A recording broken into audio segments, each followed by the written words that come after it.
अच्छा जी, सबसे पहले तो सबको अस्सलाम वालेकुम।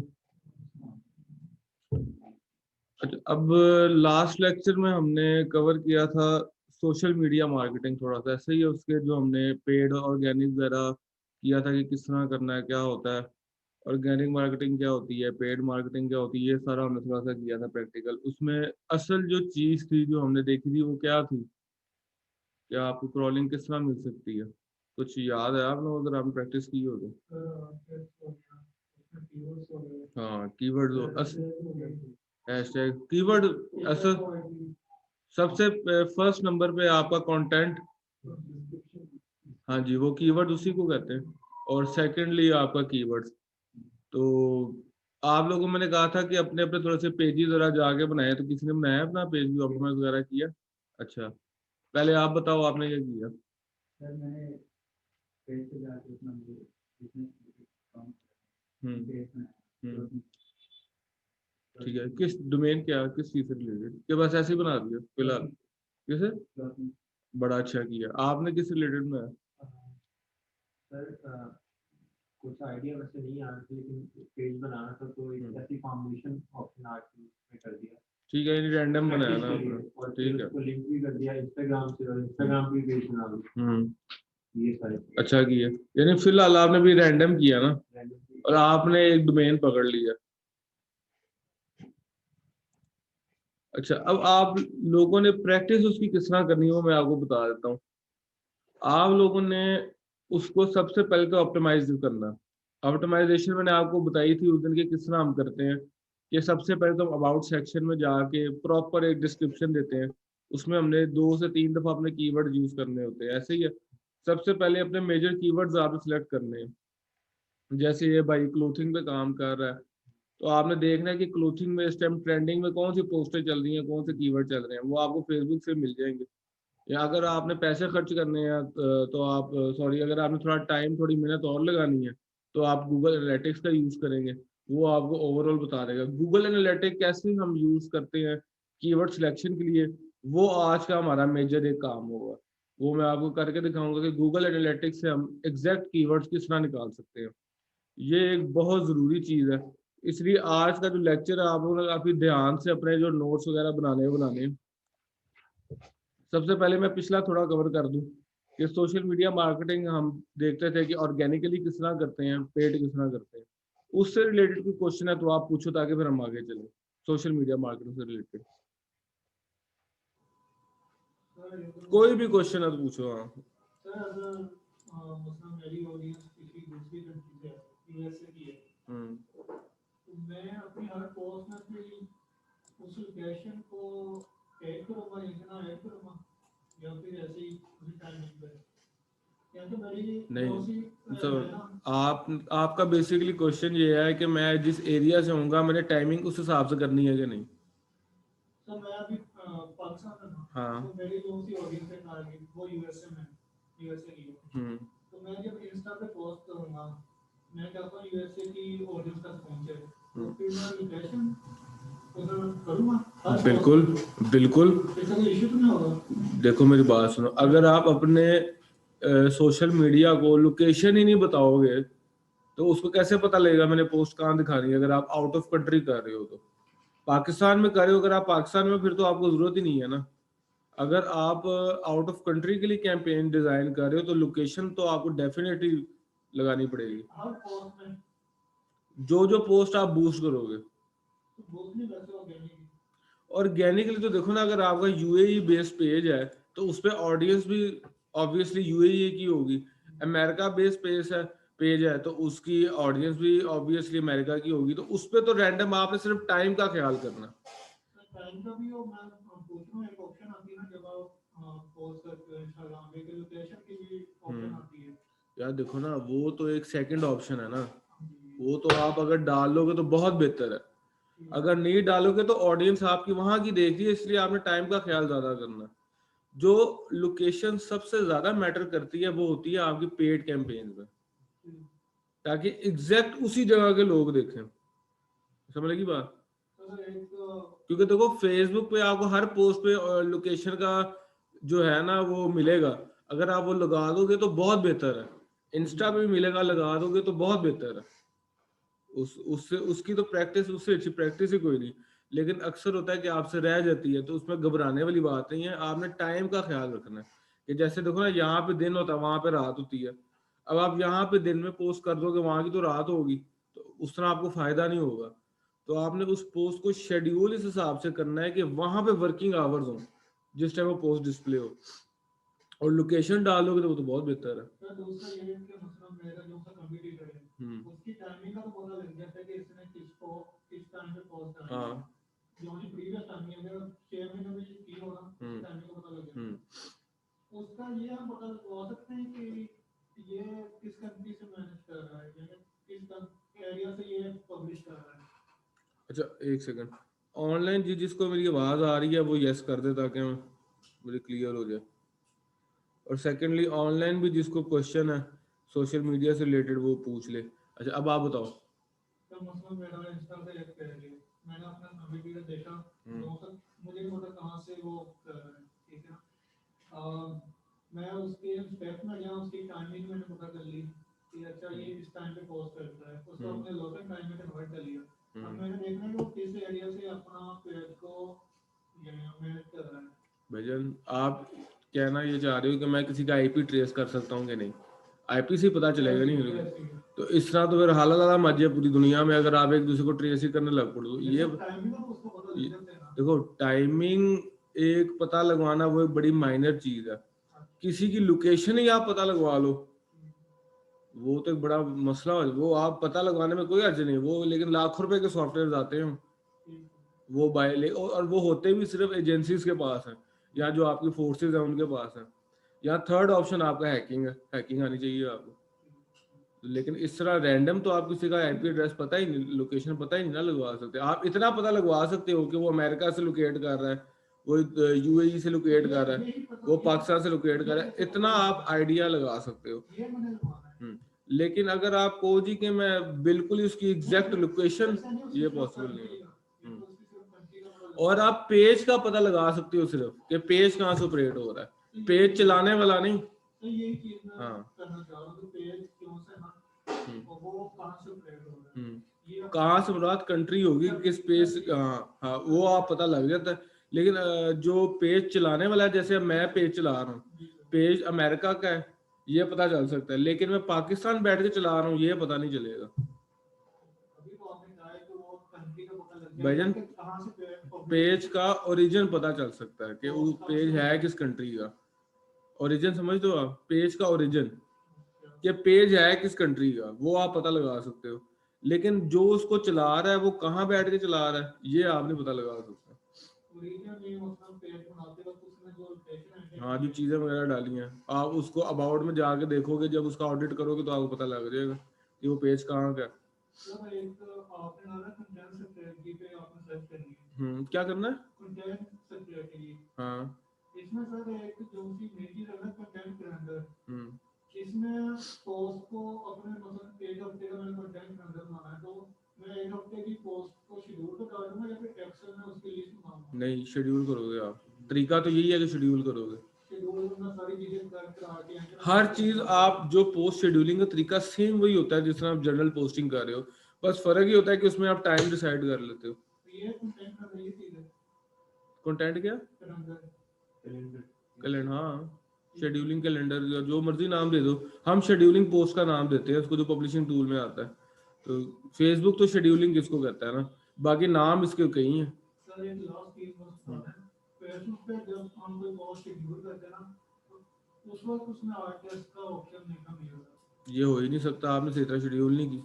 सर मैंने इंस्टा पे किया है, उसमें मुझे मिल गया एडवांस में जाके, फेसबुक पे नहीं। बिल्कुल आता है, मैंने उस दिन करके नहीं दिखाया आप लोगों को, बिल्कुल आता है। आपने शेड्यूल पे नहीं था, आपने पब्लिशिंग पे। चलो मैं करके दिखा दूंगा, बिल्कुल आता है। नाम वाली तो बात ही कोई नहीं। आर्ट टेक्स्ट, जहां जहां आपकी पिक्चर लगी है वहां आर्ट टेक्स्ट का ऑप्शन लाजमी है।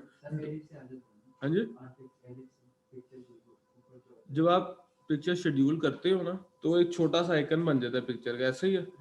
उसके ऊपर जब आप अपना कर्सर लेकर जाओगे ना, तो वो खुद ही आपको एक पेन का सिंबल देगा, उसके ऊपर आप क्लिक करोगे, वो आपका आर्ट टेक्स्ट है। ये भी करके दिखाऊंगा आपको, बेफिक्र रहो आप। अच्छा, और किसी का क्वेश्चन आपका कोई पेज से रिलेटेड, सोशल मीडिया से ऑनलाइन किसी का कोई क्वेश्चन है तो मुझे बता दे, सोशल मीडिया से रिलेटेड।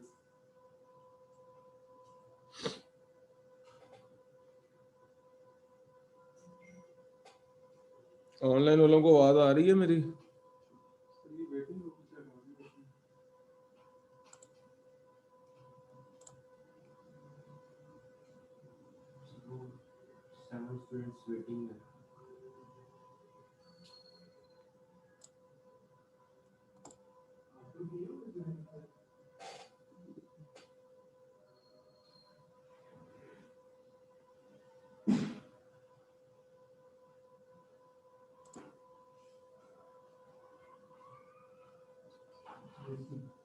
यार आप लोग सारे बहुत लेट लेट आ रहे हो ऑनलाइन वाले, टाइम से आया करो यार सारे।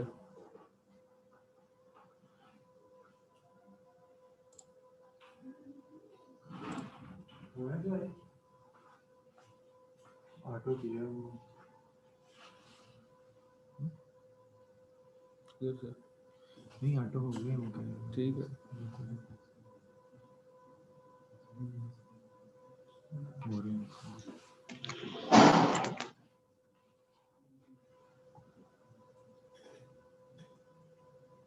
ऑनलाइन वालों का कोई क्वेश्चन है तो पूछ ले सोशल मीडिया से रिलेटेड।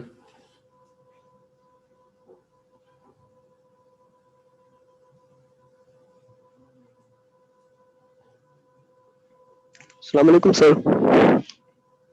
हेलो। अच्छा, कोई क्वेश्चन ही किसी का, फिर मैं आगे चलूं। आवाज आ रही है सर? लगता सारे नींद में ही है, ढीले पड़े में ऑनलाइन वाले सारे। आवाज आ रही है सर? हेलो।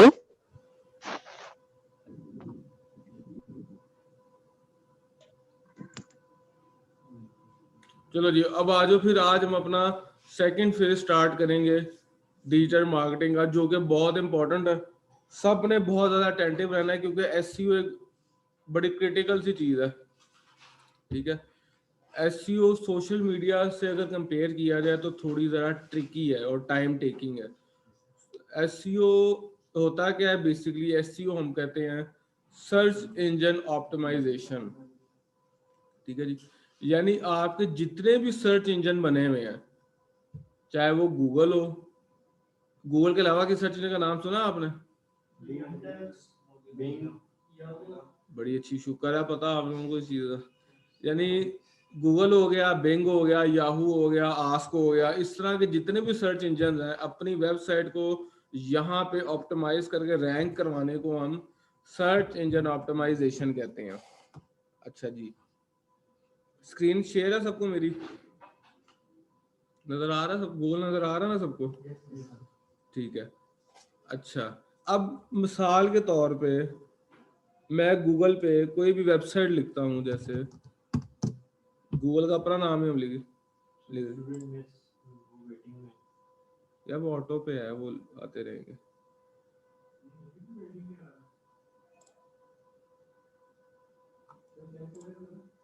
हाँ जी, वेटिंग पे ही है।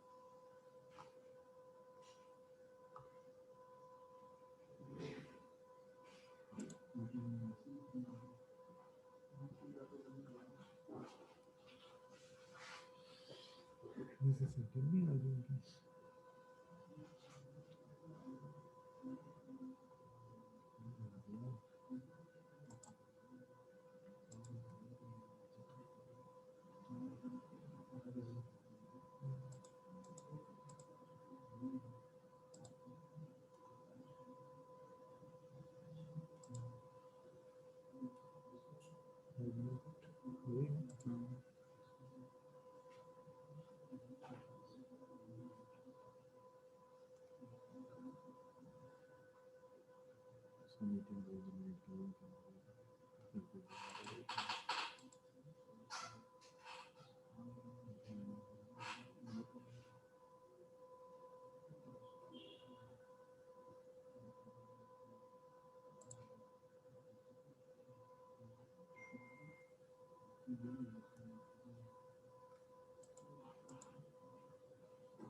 वहां से बैठ के वेट नहीं कर रही है।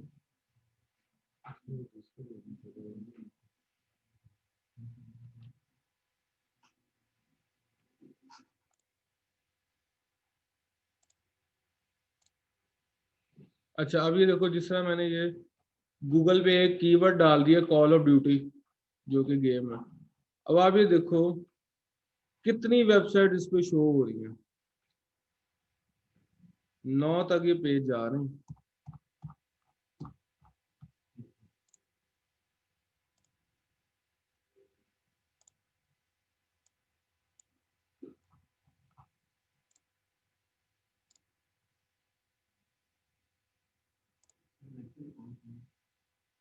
रिकॉर्ड हो रहा है।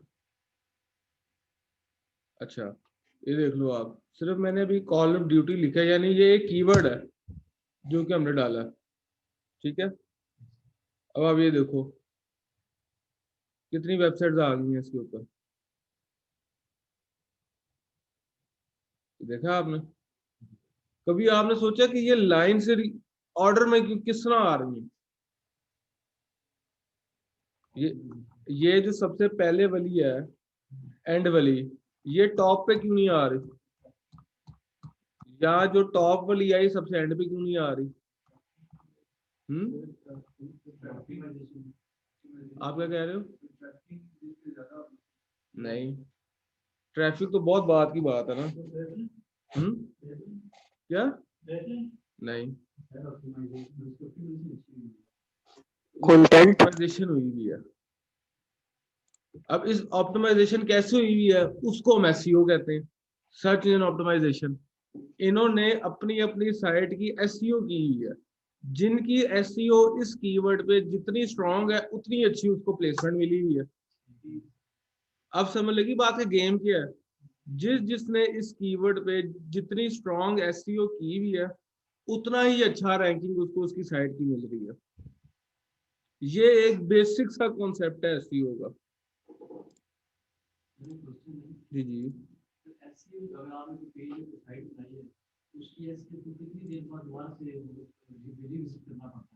हाँ इसकी तरफ आएंगे, पहले मैं आपको थोड़ी, ये एडवांस लेवल की चीज है, पहले मैं बेसिक्स क्लियर कर दूंगा आपको।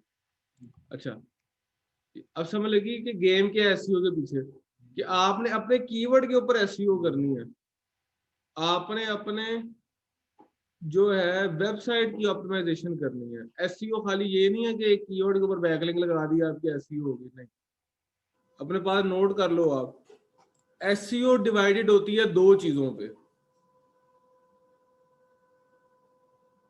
एक होती है ऑन पेज एसईओ, या जिसको हम ऑन साइट भी कहते हैं। दूसरा होती है ऑफ पेज एसईओ, या जिसको हम ऑफ साइट भी कहते हैं। ऑनलाइन वालों को समझ लग रही है कि नहीं? समझ लग रही है तो यस कर दें। जी जी लग रही है समझ।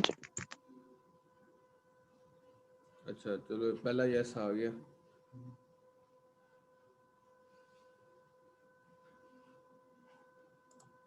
ठीक है जी, ये मैंने आपको एक आसान अल्फाज में एसईओ समझाई है कि एसईओ होती क्या है। कल को आपसे कोई पूछे कि एसईओ होती क्या, आपने उसको यही जवाब देना है, ताकि उसको भी समझ लग जाए और आपको भी कॉन्सेप्ट क्लियर रहे।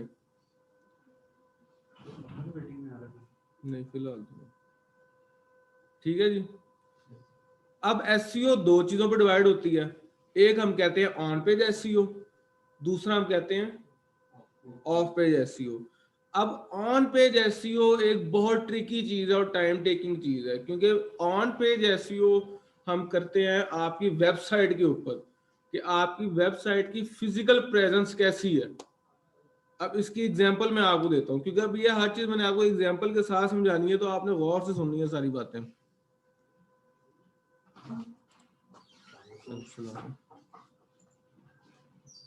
यार इतनी लेट आ रहे हो आप।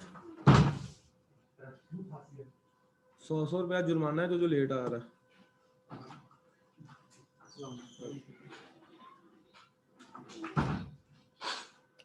अच्छा बैठ जाओ आराम से बैठो। एक उनको जरा बैठने दो ताकि समझ जाओ।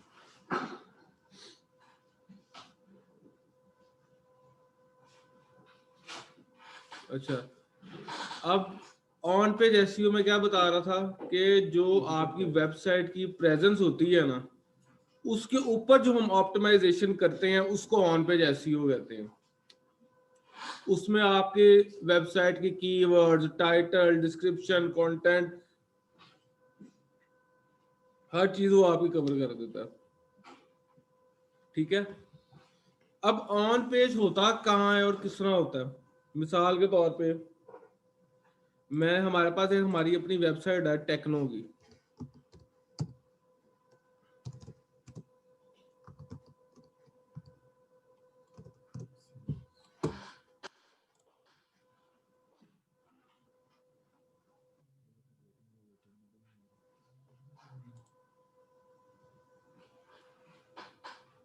नहीं मुझे तो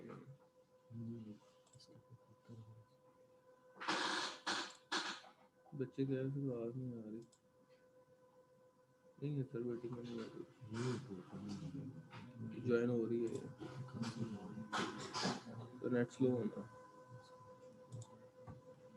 अच्छा, अब ये हमने अपने भाई कौन है आपका? हाँ जी,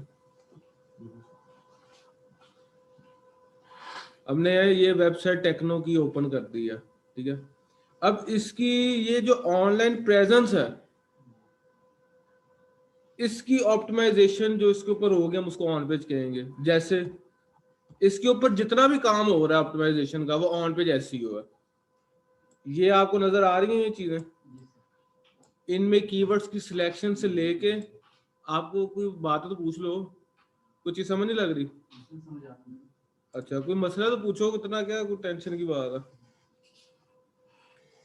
इनके ये कंटेंट से लेके इनके टाइटल्स तक हर चीज ऑन पेज ऐसी होगा। इनकी जो आपने सिलेक्शन करनी है ना, वो कीवर्ड के बेस पे करनी है। आपका ये जो टाइटल है, इस पे आपका एक दफा मेन कीवर्ड लाजमी आना चाहिए। आपका ये जो कंटेंट है, चूंकि ये 500 से कम का है, इसमें भी एक दफा लाजमी आपका मेजर कीवर्ड आना चाहिए। मिसाल के तौर पे यहाँ पे मैंने एक कीवर्ड अपना यूज किया है ट्रेंडिंग स्किल्स के नाम पे। ट्रेंडिंग इसमें हॉट कीवर्ड है हमारा। सेम वही कीवर्ड मैंने अपने डिस्क्रिप्शन में भी यूज कर लिया। इससे क्या होगा, मुझे ऑर्गेनिक क्रॉलिंग मिलेगी गूगल के एल्गो की तरफ से। क्लियर है बात यहां तक? ठीक है, यानी आपके टाइटल से लेके आपकी डिस्क्रिप्शन तक हर जगह आपके कीवर्ड यूज होंगे। और सेकेंडली जो आपकी वेबसाइट की फिजिकल प्रेजेंस होगी ना, उसके ऊपर काम करने को हम ऑन पेज कहेंगे। अब ये जितनी भी इमेजेस लगी हुई हैं, इन सब के पीछे आल्ट टेक्स्ट होना लाजमी है। आल्ट टेक्स्ट जो हम सोशल मीडिया में, मैंने आपको बताया था किस तरह लगाते हैं, इनके पीछे भी उस तरह ही आल्ट टेक्स्ट लगते हैं और सेम इनके पीछे कॉन्सेप्ट जाता है आल्ट टेक्स्ट का। ठीक है, क्योंकि इस वेबसाइट पे ज्यादा काम आपको नजर आ रहा होगा इन्फोग्राफिक्स पे हुआ है, इमेजेस पे। तो आप देख लो कि यहाँ पे आल्ट टेक्स्ट का होना कितना लाजमी है। इसी तरह ही आपको कल को किसी भी किस्म की साइट मिल सकती है, चाहे वो आपकी क्लाइंट की हो चाहे वो अपनी हो, वो हो ही इन्फोग्राफिक बेच सकती है कि जी आपने करने ही इमेज के ऊपर ज्यादा ऑप्टिमाइजेशन है। तो आपकी आल्ट टेक्स्ट पे ग्रिप होना और आपकी याददाश्त में होना कि जी आल्ट टेक्स्ट मैंने लगाना ही लगाना है, ये आपको याद होना जरूरी है। ठीक है, यानी आपकी वेबसाइट के फिजिकल प्रेजेंस से रिलेटेड हर चीज जो हम काम करते हैं, वो हम ऑन पेज उसको हम कहेंगे। अच्छा, पहला इसमें कॉन्सेप्ट आ जाता है कीवर्ड्स का। सेकंड इसका कॉन्सेप्ट आता है इसमें जो मेटा टाइटल्स लगाते हैं, डिस्क्रिप्शंस लगाते हैं, इसकी जो हेडिंग्स आती हैं, इन सबको हमने देखना होता है और इनमें भी हमने अपने कीवर्ड लाजमी यूज करने होते हैं। ठीक है, सेकेंडली आपका जो ये लिंक्स वगैरह है, ये ईच एंड एवरीथिंग आपकी काउंट करती है। ये लिंक आप देख रहे हो ना, इसको हम सोशल लिंकिंग भी कहते हैं कि अपनी साइट से हम अपने सोशल लिंक्स देते हैं। अपने सोशल लिंक्स अपनी साइट का भी आप अक्सर देखो, फेसबुक के बिजनेस पे जब हमने बनाया था उसने हमसे वेबसाइट मांगी थी, उसी तरह हम अपनी वेबसाइट पर ये शेयरिंग आपस में चलती रहती है। इससे ट्रैफिक आपकी एक्सचेंज होती है, ट्रैफिक बढ़ती है, लीड्स आती हैं जाती हैं, जो मर्जी आप नाम दे दो।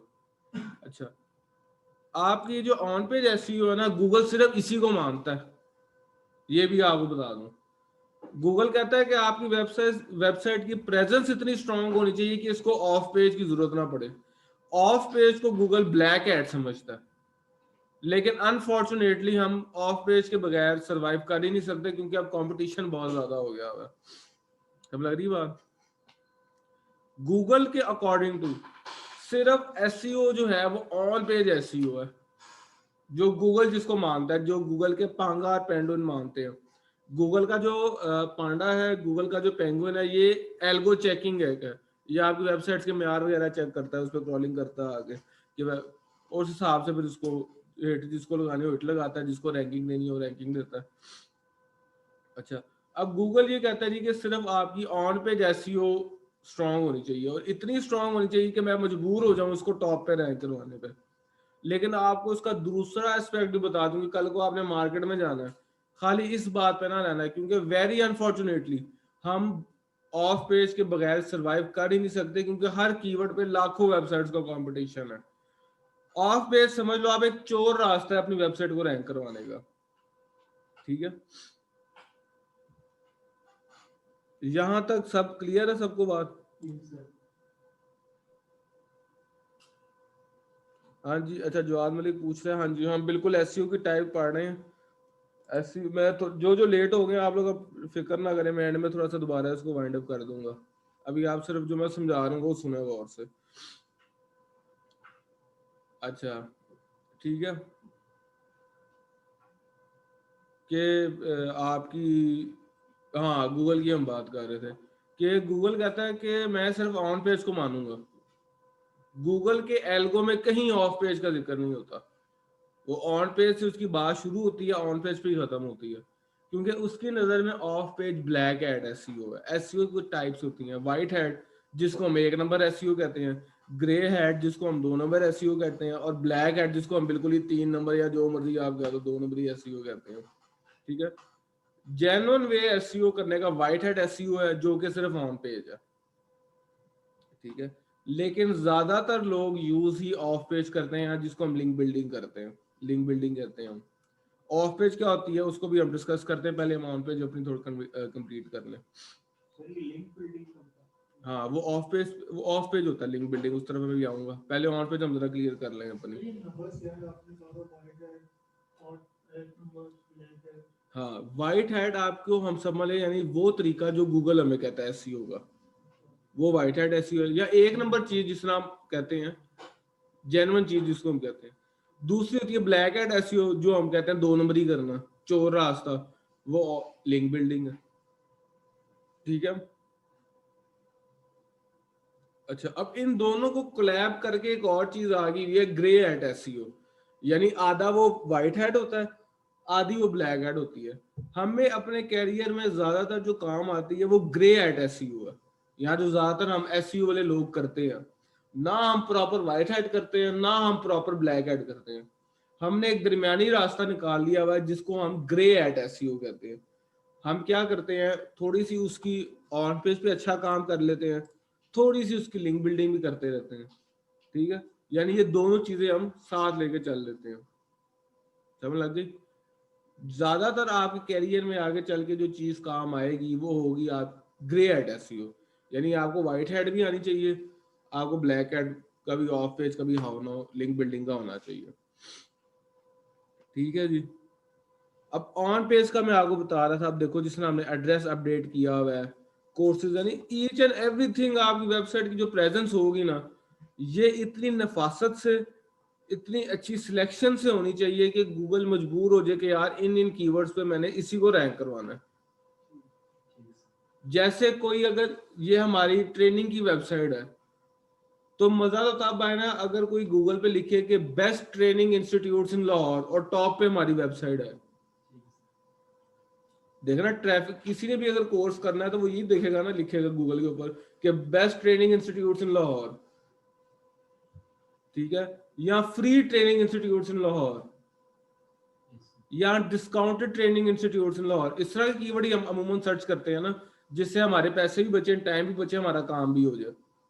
ठीक है, तो मजा तो तब आए कि हम अपनी वेबसाइट को इन कीवर्ड्स के ऊपर रैंक करवाएं ताकि हमारे पास ट्रैफिक भी आए, उसमें से लीड्स भी निकले और हमारी वेबसाइट की रैंकिंग भी हो। क्योंकि एसईओ से लोगों की एक्सपेक्टेशन ये होती है कि हमारी ट्रैफिक भी बढ़े और हमारी रैंकिंग भी बढ़े। तो हम क्या करते हैं, हम उन कीवर्ड्स के ऊपर काम करते हैं जो कीवर्ड एक तो यूजर फ्रेंडली हो, दूसरा उनका कंपटीशन कम हो, तीसरा उन पर ट्रैफिक ज्यादा हो। ये 3 आपने कॉम्बिनेशन रखने हैं कीवर्ड सिलेक्शन करते हुए। जब हम गूगल एनालिटिक्स से कीवर्ड निकालते हैं तो हम सबसे पहले चीज यही देखते हैं कि उस पर कंपटीशन लो हो और ट्रैफिक उसकी हाई हो। ये बड़ी क्रिटिकल चीजें, ये आप अपने साथ नोट करते हैं लाजम, क्योंकि ये कीवर्ड सिलेक्शन में आगे जाके आपको बड़ा काम आएगा। ट्रैफिक हाई हो उसके ऊपर, ट्रैफिक हाई हो और कंपटीशन लो हो। यूजर फ्रेंडली का क्या मतलब? यूजर फ्रेंडली का मतलब कि वो चीज जो आपका क्लाइंट यूज कर रहा है, कीवर्ड्स जो यूजेबल कीवर्ड्स है। देखो ना, अगर आपका कीवर्ड यूजर फ्रेंडली नहीं है तो उसके ऊपर एसईओ कराने का तुक ही नहीं बनता, क्योंकि उसके ऊपर ट्रैफिक नहीं होगी ना। वो आपको गूगल एनालिटिक्स बताएगा। मैं गूगल एनालिटिक्स पे भी काम करूंगा, जब हम ऑफिस पे स्टार्ट करते हैं ना, सारा बताएगा वो आपको। गूगल एनालिटिक्स का यही तो फायदा है, वो आपको कीवर्ड का कंपटीशन भी बता देता है, कीवर्ड पे ट्रैफिक भी बता देता है, वो कीवर्ड से रिलेटेड हर चीज आपको पोस्टमार्टम करके दे देता है कीवर्ड का, और वो फ्री टूल है। हाँ, आपको गूगल एनालिटिक्स में पैसे नहीं देने पड़ते, फ्री टूल है वो। ठीक है, तो अच्छा, मैं बात कर रहा था ऑन पेज की। ठीक है जी, ऑन पेज पे अब ये देखो आप, ये बेटा टाइटल जिसको हम कहते हैं, ठीक है, इसके अंदर आपका कीवर्ड होना लाजमी जरूरी है। ये भी ऑन पेज का हिस्सा है। ठीक है, ये नीचे डिस्क्रिप्शन है आपकी, ये नजर आ रही है आपको 2 लाइनें जो है, ये आप 2 लाइनें कर लो, 3 कर लो, 4 कर लो, ये आपकी डिस्क्रिप्शन है। अब ये देखो इसने कीवर्ड अपने किस चालाकी से यूज किए हुए हैं। Call of duty major keyword है, ये देख लो, call of duty major keyword है, कॉल ऑफ ड्यूटी मेजर। देखो किस तरह उसने चालाकी से अपने मेजर कीवर्ड यूज किए हैं। एसईओ ऑन पेज एसईओ में आपने ये स्ट्रेटजी यूज करनी है कि आपने अपने कीवर्ड इस नफासत से यूज करने हैं कि वो बहुत ज्यादा पजलिंग भी ना हो और उनकी लोकेशन भी ठीक हो। इंसर्शन, जो कीवर्ड की इंसर्शन है, कीवर्ड की इंसर्शन समझते हो आप, कि सही जगह पे सही कीवर्ड यूज करना। आपने कीवर्ड को सही जगह यूज करना है और सही कीवर्ड यूज करना। ठीक है, using the right keyword at the right time at the right place, ये तीनों चीजें बहुत जरूरी है ऑन पेज एसईओ के लिए। Right keyword at right place, ये चीज अपने ज़हन में बिठा लो आप जब आप कीवर्ड के ऊपर काम करते हो। और ये फिनोमेना हर जगह काम आएगा, तो आप एसईओ करो, एसएमएम करो, ई कॉमर्स करो, कंटेंट की क्रिएशन करो, जो मर्जी करो, कंटेंट राइटिंग करो, ये चीज आपको हर जगह काम आएगी। हर जगह कीवर्ड का जो यूज का फिनोमेना है वो एक ही चलना है आपके पास। मैं इसलिए आपको कह रहा हूँ कि ज्यादातर जो लोग हैं वो कीवर्ड की सिलेक्शन पे जोर नहीं देते और वो सारी उम्र मार खाते हैं अपने कैरियर में। कीवर्ड की सिलेक्शन बहुत जरूरी है, उसके ऊपर ग्रिप होना बहुत जरूरी है। ठीक है, आज मैं आपको गूगल एनालिटिक्स इस्तेमाल करना सिखाऊंगा, उसकी आपने प्रैक्टिस करते रहनी है। अगर आपने कल को इस चीज को अपना प्रोफेशन बनाना है, डिजिटल मार्केटिंग को, या आपने कल को अल्लाह खैर करे कहीं जॉब करनी है अच्छी जगह, तो जितने आपके टूल्स पे ग्रिप होगी ना, उतने आपके गोल्डन चांसेस होंगे कि आपको अच्छी जगह अपॉर्चुनिटी मिल जाए। क्योंकि आप जब इंटरव्यू में जाते हो, आपसे पहला सवाल यही किया जाना है कि जी फलां टूल आता है, फलां टूल आता है, ये टूल आता है इस्तेमाल करना, ये टूल आता है।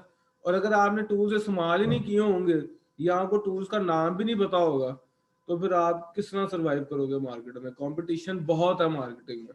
अभी आप लोग स्टूडेंट्स हो, आप लोगों को अंदाजा ही नहीं है कि जब आप बैचलर से लेके जॉब तक का सफर कितना धक्के खाने वाला होता है। बंदे की एक्सपेक्टेशन शुरू, जब बंदा बैचलर्स के अखीरले सेमेस्टर में होता है ना, वो कहता है हमें पहली जॉब ही 50,000 की लगनी है, पहली जॉब ही 40,000 की लगनी है। जैसे जैसे वो 8वें सेमेस्टर में जाता है, कहता है यार चलो 30,000 तक भी मिल जाए तो बड़ी है। फिर जब वो मार्केट में निकलता है, कहता है भाई इनको फ्री इंटर्नशिप ही दवा दो उन्होंने। यानी ये लेवल है कि आखिर वो यहाँ तक आज तक यार मुझे फ्री इंटर्नशिप मिल जाए बस कहीं से, मैं घुस जाऊं किसी तरह, लेकिन वो होता है लैक ऑफ स्किल्स की वजह से। मार्केट में बहुत जॉब्स हैं, बहुत अच्छी अच्छी अपॉर्चुनिटीज हैं, बड़े अच्छे अच्छे पैसे हैं, आप लोगों को मार पड़ती है लैक ऑफ स्किल्स की वजह से, या हम स्टूडेंट्स ही हैं ना, हमें मार पड़ती है लैक ऑफ स्किल्स की वजह से। खाली डिग्री ने आपको अच्छे पैसे नहीं दिलवाने, हमेशा हुनरमंद बंदे को पैसे मिलने हैं, ये एक हुनर है। आईटी इंडस्ट्री एक हुनर वाली फील्ड है। आप ग्राफिक डिजाइनिंग करो, डिजिटल मार्केटिंग करो, वेब डेवलपमेंट करो, ऐप डेवलपमेंट करो, जो मर्जी करो, सॉफ्टवेयर डेवलपमेंट करो, ये हुनर वाले काम है। तो ये इस पे आपको आपके स्किल्स के पैसे हैं। इस चीज को जितना जल्दी समझ जाओगे उतना टाइम कम जाया होगा आपका।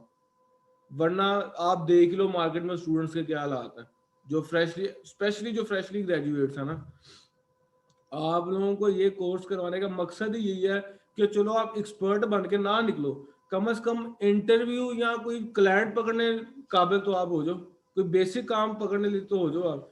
क्योंकि अल्टीमेटली काम आपको तब भी आना जब आपके सर पे पड़नी है, लेकिन काम आपको कोई देगा तब जब आप उसको कुछ दिखाओगे कि भाई मुझे थोड़ा बहुत आता है। समझ लग रही है बात मेरी? आपने इसकी प्रैक्टिस करनी है हर चीज की, ताकि आपका टाइम जाया ना हो। ये चीजें बड़ी आसान है अगर इस पे स्किल अच्छी हो, आपकी ग्रिप अच्छी हो गई तो। ठीक है, अच्छा अब मैं आपको क्या बता रहा था, और इसकी ये मेटा टाइटल्स और मेटा डिस्क्रिप्शन वगैरह। ठीक है जी, इनमें कीवर्ड्स होना बहुत जरूरी है, इनमें कीवर्ड्स की प्लेसमेंट होना बहुत जरूरी है। ये सारा एक मिलके एक ऑन पेज एसईओ की शक्ल आपको देता है। ऑन पेज एसईओ क्या होती है, कोई बता सकता है? ऑन पेज एसईओ, हाँ सर वो यानी कि जो वेबसाइट की फिजिकल प्रेजेंस को ऑप्टिमाइज करने को कहते हैं ऑन पेज एसईओ। हाँ, या जो आपकी वेबसाइट के ऊपर काम हुआ है, जो नजर आ रहा है फ्रंट एंड पे, वो ऑन पेज है। हर चीज जो आपको आपकी वेबसाइट में नजर आ रहा है ना, उसके ऊपर काम करने को आसान अल्फाज में आपने ऑन पेज का नाम दिया हुआ है आपने। ठीक है, तो ये टाइटल और डिस्क्रिप्शन के नीचे मोबाइल आवर ड्यूटी है तो उसको कॉल करने में ये उसमें मेनू भी उसको काम नहीं, ये जब आप लगाते हो ना, क्या उसमें स्कीमा ऐड करते हो ऑन पेज, जब आप वर्डप्रेस पे साइट बनाते हो ना, अगर आपको वर्डप्रेस वगैरह का पता हो तो आपको ऑप्शन वगैरह देता है, स्कीमा एडअप का, मार्कअप का, इन चीजों का ऑप्शन आपको देगा। उसमें वो आपकी लोकेशंस वगैरह अपडेट कर, अक्सर आप देखो जब आप वेबसाइट खोलते हो तो उसके नीचे साथ उसकी लोकेशन आ जाती है उस जगह की, ऐसे ही है ना। ये स्कीमा का कमाल है। अब स्कीमा क्या होता है वो मैं आपको बता देता हूँ, लेकिन ये जाके आपने सर्च भी करना है, इसको थोड़ा सा काम करना है आपने कि स्कीमा मार्कअप क्या, स्कीमा क्या होता है। सिर्फ स्कीमा लिखोगे पता लग जाएगा आपको। स्कीमा मार्कअप बेसिकली यूज होता है आपकी वेबसाइट पे जो आपका बिजनेस है ना, उसकी लोकेशन बताने के। ठीक है जी, और ये होता है जब आप स्पेशली जब आप वर्डप्रेस पे काम करोगे तो वो बड़ा आसान है, वो स्कीमा का आपको ऑप्शन देगा, वहां जाकर अपनी लोकेशन वगैरह डाल दोगे तो वो शो होना शुरू हो जाएगी।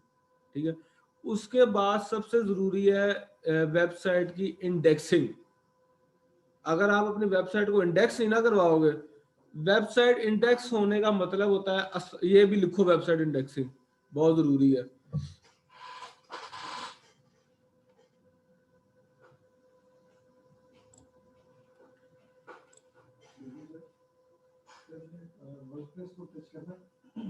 वर्डप्रेस यार, वर्डप्रेस देखो, जो थोड़ा सा मैं आपको बता दूंगा जब हम एसईओ का on off page on page करेंगे ना एंड वाले लेक्चर में, लेकिन प्रॉपर वो तो एक डेवलपर का काम है ना, वो हमारा काम नहीं है वर्डप्रेस पे।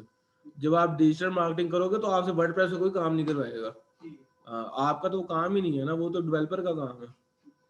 वर्डप्रेस आना एक आपका प्लस पॉइंट है, ताकि आप डिपेंडेंट ना रहो किसी पे। जब आप अगर फ्रीलांसिंग पे कुछ पढ़ो, वो पकड़ो, प्रोजेक्ट पकड़ो, तो आप 360 खेलो। अगर वो आपको कहेगी कि मेरी वेबसाइट भी बनाओ, उसकी एसईओ भी करो, उसकी ये भी करो, हाँ तब आपकी पोजीशन स्ट्रांग रहे। ठीक है, लेकिन अल्टीमेटली डिजिटल मार्केटर का काम वेबसाइट डेवलप करना नहीं है, उसका काम उसके वेबसाइट की और उसके सोशल मीडिया की प्रमोशन है, जो कि इटसेल्फ एक बड़ी हेक्टिक ब्रांच है। आपका काम वेबसाइट डेवलपिंग नहीं है, ये भी आपको बता दूं। कोई अगर आपको कहे कि भाई जान वेबसाइट बना के दो, तो उसको कहना है भाई ये डेवलपर का काम है, ये डिजिटल मार्केटर का काम नहीं है। हाँ, लेकिन अगर आपने वर्डप्रेस सीखनी है, वो आपका एक प्लस पॉइंट है, वो बिल्कुल आप अपनी मदद आपके तहत यूट्यूब है, गूगल है, आसान से वहाँ पे ट्यूटोरियल देखो सीखो। लेकिन सिर्फ एसईओ के लिए कि वर्डप्रेस एसईओ में किस तरह करते हैं, वो थोड़ी बहुत बेसिक्स ही हैं, बस वो एडिटिंग ही आपने करनी है बस। और तो वर्डप्रेस से तो आप इन चीजों से तो आपका लिंक ही कोई नहीं ना। सर जब हम डेवलपर से वेबसाइट बनवा के ले लेते हैं, ये उसके बाद ऑप्टिमाइज उसके दौरान यानी कि उसको कहना पड़ता है कि ये सारे ऑन पेज तो बेहतर ये है कि आप तब भी करवाओ कि देखो वेबसाइट बनाने का एक प्रॉपर तरीका ये होता है कि कंप्लीट उसका एक स्ट्रक्चर बनाया जाए, उसकी ऑन पेज कर दी जाए, ठीक है, वो सारा कंटेंट वो एक एक चीज आप डेवलपर को प्रोवाइड करें, ठीक है। ये एक प्रोफेशनल वे है वेबसाइट डेवलप कराने का। जब आप उसको एक चीज से वर्किंग करके दे देते हैं, वो आपको एक सी पैनल का पासवर्ड दे देता है, ठीक है। उसका फायदा आपको क्या होता है कि जो माइनर सी एडिटिंग वगैरह होती है ना, वो आप अपने हिसाब से बाद में करते रहते हो, बड़ा इजी टू यूज है वो फिर एडिटिंग ही करनी, मेजर काम आपको वो कर देता है, फिर एक छोटी मोटी एडिटिंग रह जाती है, वो आपने खुद से करनी होती है बस। वो थोड़ा सा वो ही मैं कह रहा हूँ, वो उसको उसके सवाल का वही जवाब है कि वो मैं थोड़ा सा आपको बता दूंगा एंड पे, इस कोर्स के एंड पे, क्योंकि इस कोर्स के एंड पे हमने फ्रीलांसिंग भी करनी है ना, तब हम टच करेंगे थोड़ा सा वर्डप्रेस को भी, ताकि किस तरह कंफ्यूज ना हो आप। अभी हम एसईओ करें तो आप सिर्फ एसईओ तक करो, जब हम फ्रीलांसिंग करेंगे तब आपको वर्डप्रेस में टच करवा दूंगा। लेकिन सिर्फ उतना जो आपकी एसईओ में काम आ जाए, क्योंकि वर्डप्रेस तो इटसेल्फ एक डेवलपमेंट एक चीज है ना।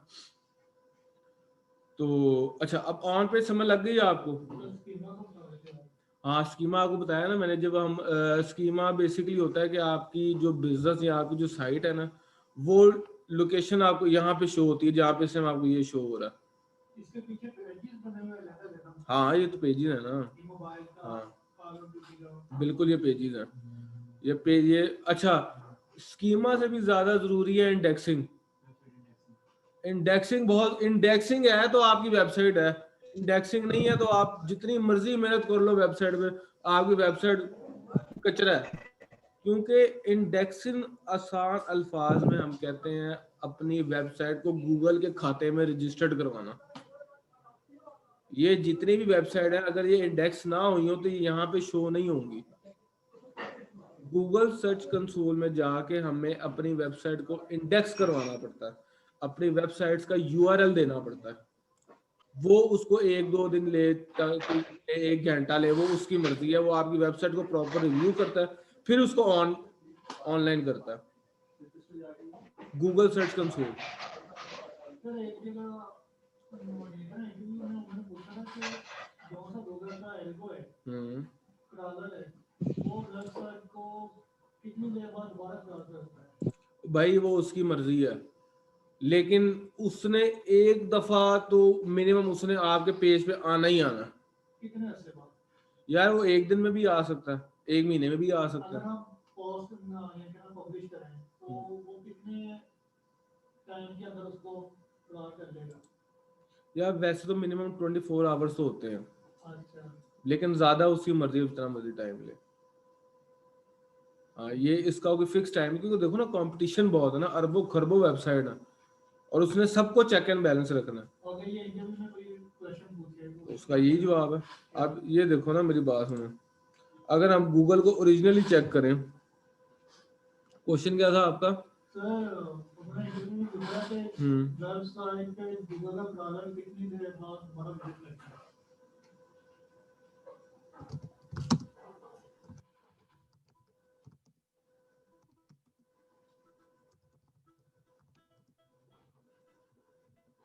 अभी इसका एग्जैक्ट चेक कर लेते हैं।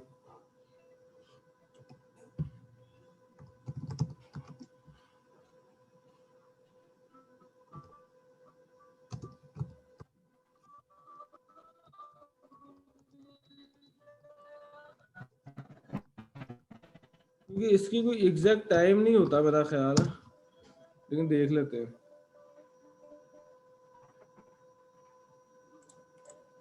रफली 1 month लिखा हुआ था। हाँ, वही बात मैंने आपको जो की, वो भी रफी कह रहे हैं यार इसकी देखो ना, मेरी बात सुनो, इसकी वजह ये है कि उसने खाली एक स्पेसिफिक कि उसको वर्ड्स को नहीं यूज करना,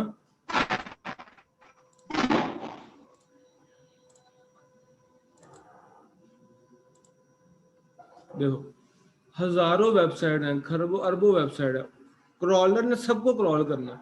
अभी आपकी किस्मत है, आपकी बारी एक दिन बाद आ जाए, आपकी बारी महीने बाद आ जाए, आपकी बारी 2 महीने बाद आ जाए, लेकिन अमूमन 15 से 20 दिन में वो क्रॉल कर लेता होता है।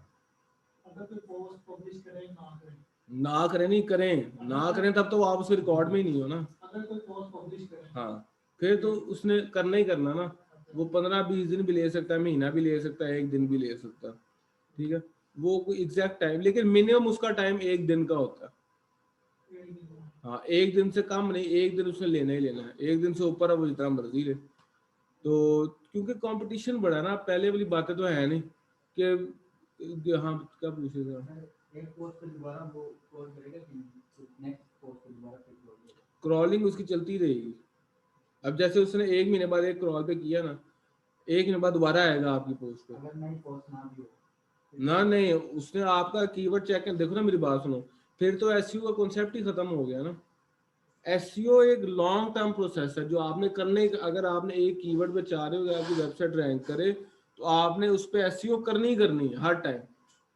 एसईओ वाले क्यों ज्यादा कामयाब है, क्योंकि जो उनको एक दफा प्रोजेक्ट मिलता है ना, वो सालों साल उनके पास से जाता ही नहीं है। 2-2 3-3 क्लाइंट्स उन्होंने पकड़े होते हैं और वो लाखों रुपया कमा रहे होते हैं, क्योंकि एसईओ एक कॉन्टिन्यू प्रोसेस है। जहां आपने एसईओ छोड़ी, आपकी वेबसाइट उस कीवर्ड पर डाउन आना शुरू हो जाएगी। आप समझ लगी बात कि एसईओ क्यों लोग प्रेफर करते हैं एज अ कैरियर अडॉप्शन, क्योंकि एसईओ में आपके पास क्लाइंट्स जाने के चांसेस कम होते हैं। इसका मतलब ये है कि हमने अपने पेज को ऑप्टिमाइज करते रहना लाजमी करते रहना पड़ेगा। उसके लिए फिर आप वहां पे फिर आपको जरूरत पड़ती है लिंक बिल्डिंग की, क्योंकि ऑन पेज तो आपने एक दफा कर दी ना, कीवर्ड सिलेक्ट कर लिया, सारा कुछ कर लिया, वहां पे फिर आप मजबूर हो जाते हो लिंक बिल्डिंग यूज करने के लिए, यहाँ जिसको हम ऑफ पेज कहते हैं। ऑन पेज पे दोबारा नहीं कर सकते आप, बिल्कुल एडिटिंग वगैरह कर सकते हो। कंटेंट तो आपने अपडेट करना ही करना है ना, उसमें आपने अपने ब्लॉग्स ऐड करने हैं, आर्टिकल्स ऐड करने हैं, ये चीजें तो आपने ऐड करनी ही करनी है। वो जितना कंटेंट आपका बड़ा होगा, जितना उस पर कीवर्ड्स अच्छे होंगे, जितना कॉम्प्लेक्स होगा, उतनी आपको रैंकिंग मिलती रहेगी। लेकिन लिंक बिल्डिंग जब आपने चाहते हो कि आपका स्टेबल रहे या ऊपर आता रहे, और कम से कम हम 5 से 6 महीने का टाइम देते हैं एक कीवर्ड के ऊपर रैंक कराने में। जो एक अच्छा कीवर्ड है, तगड़ा कीवर्ड है, वो कम से कम 6 महीने लेता है, 5 से 6 महीने आपकी वेबसाइट को रैंक कराने में। यार कंटेंट का मेरी बात सुनो, देखो इस कंटेंट अपडेट में ये भी है कि हम जो कुछ पिछला जो कंटेंट है हम उसको डिलीट करके कोई नया, लेकिन फिर उसके ऊपर आपको एसईओ पे 0 से करनी पड़ेगी। हाँ, ऐड तो आप जितना मर्जी करो ना, वो तो बढ़ाना ही है ना आपने। हाँ, रिमूव अगर करोगे, नया कंटेंट लगाओगे, तो फिर 0 से करना पड़ेगा सारे में। देखो ना, जब आप इंडेक्स करवाते हो ना, तो आप उस पोर्शन को इंडेक्स करवाते हो। हाँ, उसमें अगर आपने उसको रिमूव किया, चेंज किया, तो आपको दोबारा कराना पड़ेगा। तो दोबारा कराने का मतलब है कि आपको फिर टोटल एसईओ दोबारा करनी पड़ेगी। हाँ, देखो अगर आप ब्लॉग कर रहे हो ना, आर्टिकल्स ऐड कर रहे हो, तो जो अच्छी वेबसाइट्स हैं वो हर हफ्ते भी नया आर्टिकल ऐड करती हैं, और जो मुनासिब से हैं वो हर महीने भी एक नया आर्टिकल एक एक ऐड करते रहते हैं। अगर आप इतना भी नहीं कर सकते, तो आप हर 6 महीने बाद, 5 महीने बाद एक एक आप अच्छा सा कॉम्प्लेक्स ऐड करते रहो, और लेकिन उसको फिर 2-3 साल लगेंगे आपकी वेबसाइट को स्टेबल होने में। लेकिन जब आप हर हफ्ते या हर महीने उसके ऊपर एफर्ट करोगे, वो फिर 3 से 4 महीने में आपकी वेबसाइट अच्छी रैंक कर जाएगी। इंडेक्सिंग एक दफा करनी पड़ेगी, लेकिन एक पेज पे, यानी हर पेज, हर चीज आपने अलग अलग इंडेक्स करवानी है। होम पेज के लिए अलग इंडेक्सिंग होगी, जो आगे सब पेजेस बने होंगे उनको आपने अलग अलग इंडेक्स करवाना पड़ेगा। और ये इंडेक्स आपने कराना है गूगल सर्च कंसोल में। जब आप लिखोगे गूगल सर्च कंसोल, ये देखो मैं आपको दिखाई देता हूँ ताकि आप लोगों को पजल ना हो।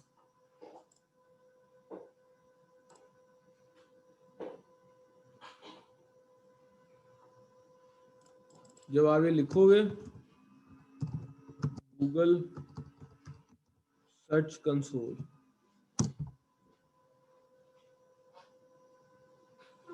तो इसमें कौन सा अच्छा होता है कि ब्राउज़र खुद आके इंडेक्स करे या फिर हम खुद करवाएं? इंडेक्सिंग तो आपने खुद ही करनी है ना ऊपर। अच्छा अब ये देख लो, यहाँ पे आपने अपना यूआरएल डालना, ठीक है, कोई भी रैंडम यूआरएल ले लो।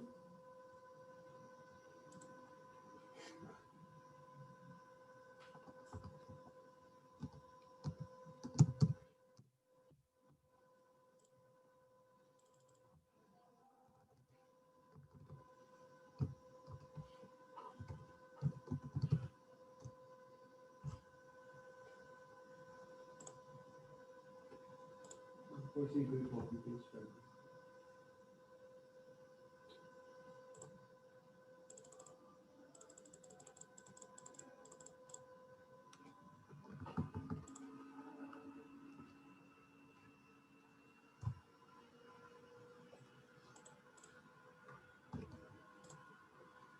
अच्छा वो वेरीफाई करेगा। अच्छा सबसे पहले वो आपको इधर ही बता देगा कि आपकी वेबसाइट में क्या कमी पेशी है, ठीक है, फिर वो आपकी वेबसाइट को यहाँ पे वेरीफाई करवाएगा। ठीक हो गया जी। इसके अलावा आपको बताएगा जी कि ये वेरिफिकेशन की और भी मेथड है जिसमें हम प्रेफर करते हैं गूगल एनालिटिक्स को। समझ लग गई? जब आप यहाँ पे अपनी वेबसाइट डालोगे वो आपसे वेरीफाई करवाएगा। इस वेरीफाई को जब आप क्लिक करोगे तो इससे अगला ऑप्शन वो जो आपको देगा वो आपको एक यूआरएल का देगा कि जिसको आपने इंडेक्स करवाना। आप वहां पे इंडेक्स करवाओगे अपनी वेबसाइट और वो 1 से 2 दिन लेगा और आपकी वेबसाइट इंडेक्स कर देगा। सर मेरा क्वेश्चन है एक। ठीक है, अब चूंकि ये मेरी वेबसाइट नहीं है इसलिए मैं इसको कंटिन्यू नहीं कर सकता। जब आप इसको वेरीफाई करोगे आगे आपको एक यूआरएल का ऑप्शन देगा, वहां पे आपने अपनी वेबसाइट के फिर यूआरएल डालने हैं। होम पेज का अलहदा से करवाओगे, आगे जो सब पेजेस बने हुए हैं उसके आप अलहदा से करवाओगे, क्योंकि हर पेज को आपने अलग-अलग इंडेक्स करवाना है। क्योंकि अल्टीमेटली हमारा मकसद ही होता है कि हमारी वेबसाइट का हर पेज रैंक करे, खाली होम पेज रैंक ना करे। ज़्यादातर जो आपसे क्लाइंट मांगेंगे वो आपसे ये मांगेंगे कि भाईजान मेरी पूरे जितने भी पेजेस हैं वेबसाइट के वो सारे रैंक करवाने हैं आपने। इसलिए फिर आपको सेपरेटली उनको रैंक करना पड़ेगा, सेपरेटली उनकी एसईओ करनी पड़ेगी। समझ लग गई? थर्ड अब आप देखो सबसे जरूरी,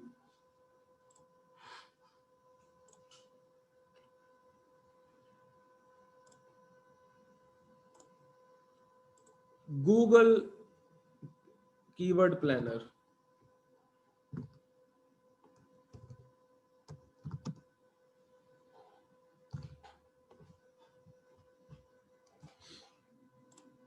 ये इस टूल पे आपकी ग्रिप होना बहुत जरूरी है।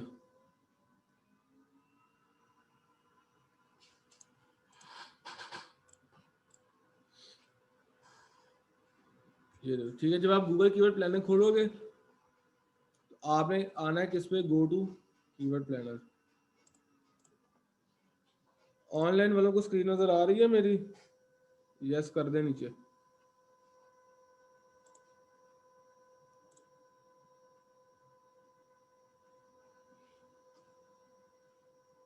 ऑनलाइन वालों को स्क्रीन नजर, ऑनलाइन वालों को समझ लग रही है? यहाँ तक क्लियर है? कोई सवाल है तो पूछ ले मेरे से, क्योंकि अब ये गूगल कीवर्ड प्लानर हम यूज करने लगे हैं, ये बड़ा क्रिटिकल चीज है एक। अब तक से रिलेटेड किसी को भी कोई क्वेश्चन है ऑनलाइन या आप जो सामने बैठे हुए हैं वो मुझसे पूछ ले। सर एक पेज का इंडेक्स करवाया हमने, उस पेज में दूसरे पेजेस के हमने लिंक लगा दिए जो उनसे इंडेक्स नहीं है, तो वो भी इंडेक्स हो जाएंगे? आप एक टाइम पे एक लिंक दे सकते हो बस। नहीं, एक पेज में पोस्ट एक हमने बनाई है, हाँ ठीक है, तो उसमें हमने दूसरी पोस्ट के भी लिंक दे दिए, एंटर दे दी उसी पोस्ट में। देखो इंडेक्स आपका यूआरएल पे पेज होगा, वो पोस्ट नहीं सिर्फ होगी, पूरा पेज इंडेक्स होगा। तो कोर्स के अंदर जो से लिंक्स होंगे नहीं वो थोड़ी, वो तो एक चीज ही और है ना। लिंक उसका ये काम थोड़ी है कि जो उसके अंदर आपने लिंक दिए हुए उसको भी इंडेक्स करवाए। उसने सिर्फ उस पेज के लिंक को इंडेक्स करना, वो तो उसका काम ही नहीं है ना। देखो ना, इस तरह तो फिर वो खिचड़ी पक जाए बहुत ज्यादा।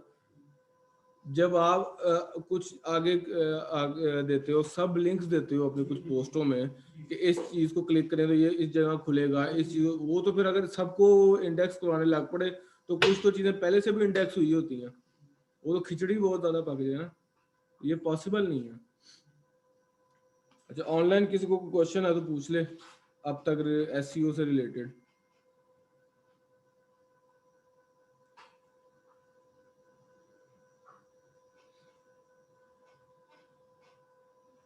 चलो नहीं, अच्छा अब हम कीवर्ड प्लैनेट की तरफ चलते हैं।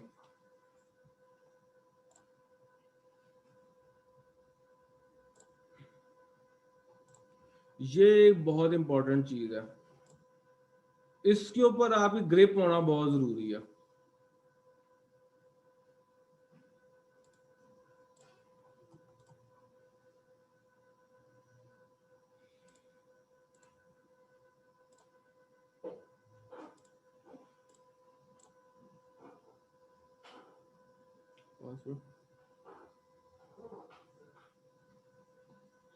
टेक्नो के जीमेल में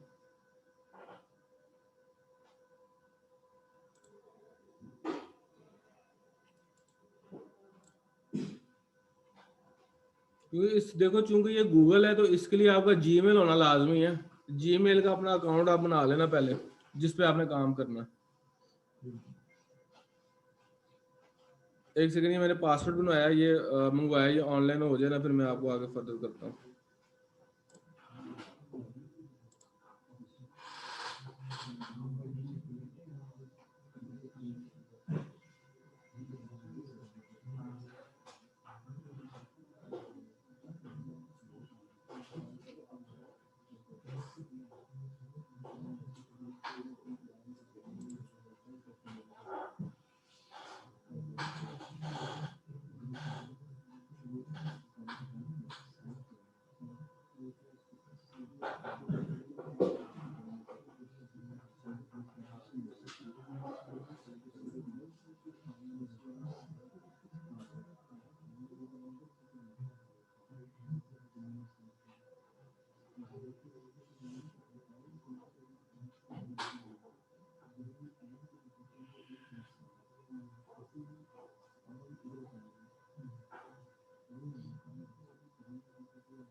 दोस्तों मैं व्हाट्सएप कर दूँ।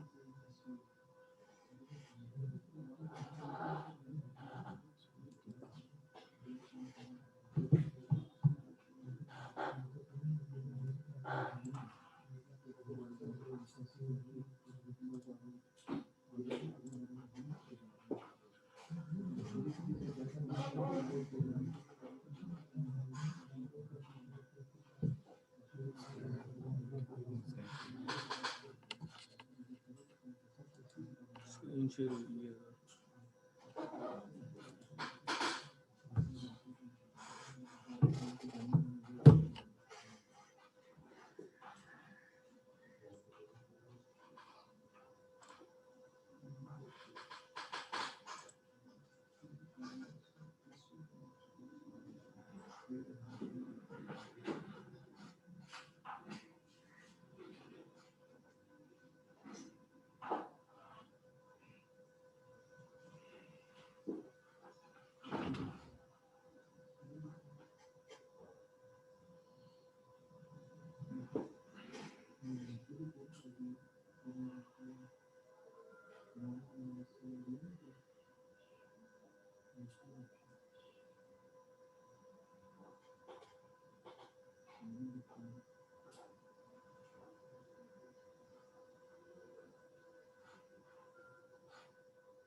चलो जी, अटेंटिव हो जाओ सारे, खुल गया। अच्छा, अब पहले तो आपसे पूछेगा कि आपका मकसद क्या है जो आप अपने चला रहे हो या जो भी करना है आपने। हम get more website sign up वगैरह कर लेते हैं।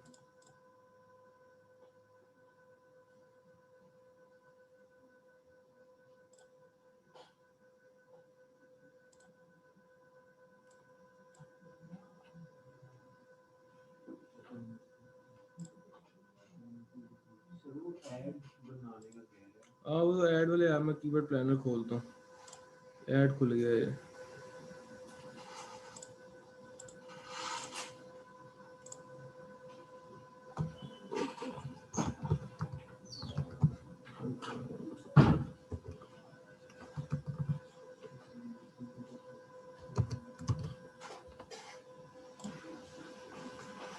यार वो गो टू कीवर्ड प्लानर करो तो गूगल ऐड खोल देता है। नहीं नहीं, वो इतनी घबराने की बात नहीं है, उसने वही खोलना।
ठीक हो। जब ये देखो ना कैसी कमाल बात है, ये अपना टाइम टू टाइम, इसलिए मैं आपको पहले भी कहता था कि आप लोगों ने एल्गो से अपडेट रहना है। अब उसने क्या अपडेट किया है कि जो एक्सपर्ट मोड यूज करेगा ना कीवर्ड प्लानर, वही यूज कर सकता है। अब हम एक्सपर्ट मोड इसका किस तरह यूज करते हैं वो मैं आपको बताता हूँ।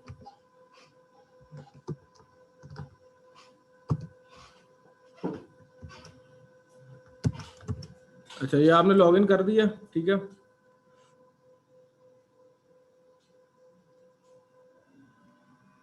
न्यू अकाउंट क्रिएट कर लें।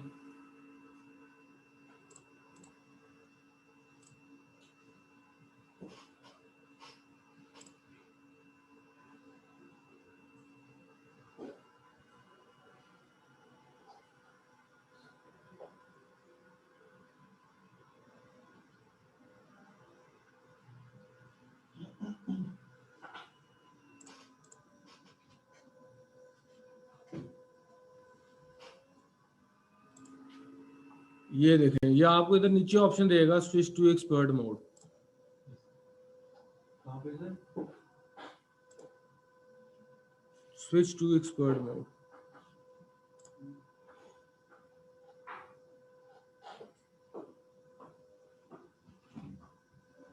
Create a campaign account without campaign, ठीक है जी।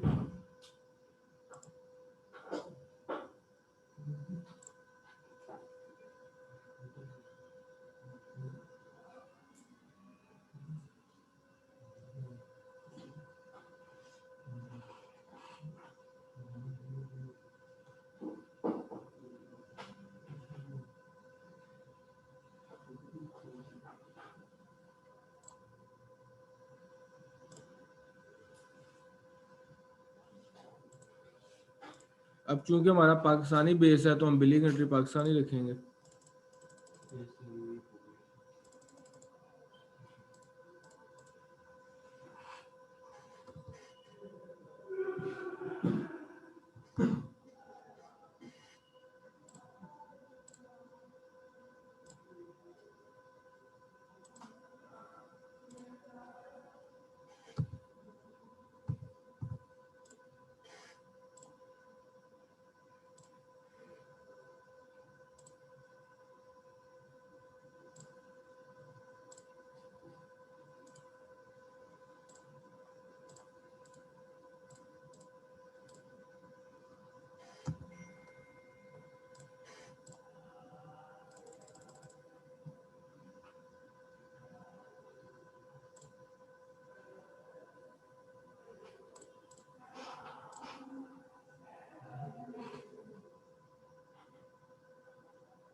खुल गया वो कीवर्ड का।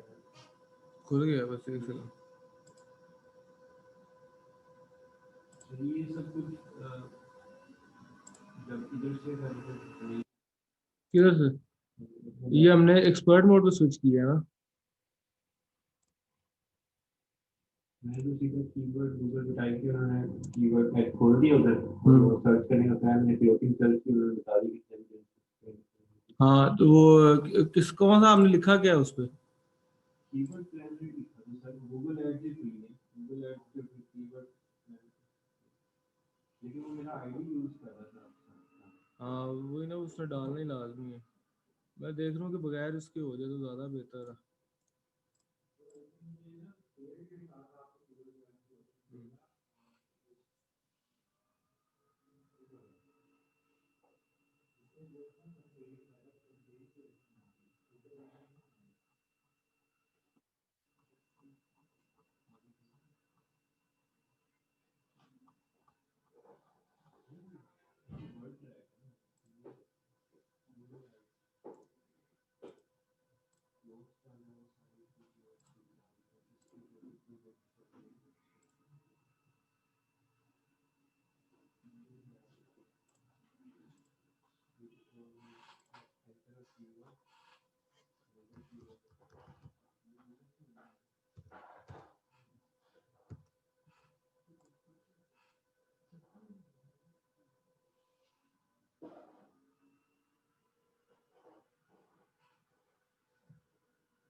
आपका ये वाला ऑप्शन नहीं आ रहा था जब आपने लिखा? नहीं सर, ऐसा कुछ भी नहीं है। फिर उसने मुझे वो बिलिंग का कहा और बिल वो सारा करेंसी उस पे सबमिट कर दिया। आपका है लॉगिन इसका? ये देखो इसका जो है ये ऑप्शंस कम दे रहा है, जो कीवर्ड प्लानर निकालना है वो इसमें नहीं है। यहाँ तो फिर इसे लॉग आउट करें आप। इसको लॉग आउट। ये आ रहा था आपका? क्या सर, ये सर यहाँ तक आया है। ठीक हो गया, हाँ अब डन हो गया। उसमें सेटिंग सेटिंग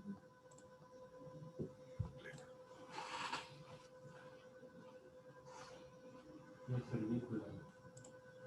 अच्छा अब ये देखो गौर से आप, क्योंकि आप चाहे गूगल प्लानर हो, क्योंकि हम तो ज़्यादातर HRF यूज़ करते हैं, SCM, रश, मॉज वगैरह, लेकिन अगर आपको ये चीज़ें प्रोवाइड ना हो तो फिर आपके पास गूगल कीवर्ड प्लानर ही है। इसलिए मैंने इस पर ज़रा टाइम ज़्यादा लगाया ताकि आपको यही यूज़ करना है, पेड की तरफ आपको ना ही जाना पड़े। लेकिन आपको असल जो HRF और मोज है वो भी लाजमी मैं चलाना सिखाऊंगा, क्योंकि बाज़ अगर आप कंपनी वगैरह में जाते हो तो वो आपको प्रोवाइड कर देते हैं जब आपकी जॉब वगैरह करते हो ना। अच्छा अब गूगल कीवर्ड प्लानर किस तरह खोलना समझ लग गई? ठीक है, अब डिस्कवर कीवर्ड में हम आते हैं। जब ये कीवर्ड इसने कुछ डाले हुए हैं, हमने जीरो से हर चीज सर्च करनी है, ठीक है। मिसाल इसमें एक और ऑप्शन भी है, आप अपनी डायरेक्ट वेबसाइट के थ्रू भी सर्च कर सकते हो, जो आपकी वेबसाइट का URL है ना उसके थ्रू भी। लेकिन जो आप लोगों को सजेस्टेड है वो यही है कि आप कीवर्ड के साथ जाएं। अब इसमें से कीवर्ड निकालने का तरीका क्या है? आपकी डोमेन है जैसे क्लोथिंग, ठीक है, क्लोथिंग डालोगे आप। क्लोथिंग से रिलेटेड और क्या चीज आ सकती है? फैशन, फैशन डालोगे आप। मेंस वेयर,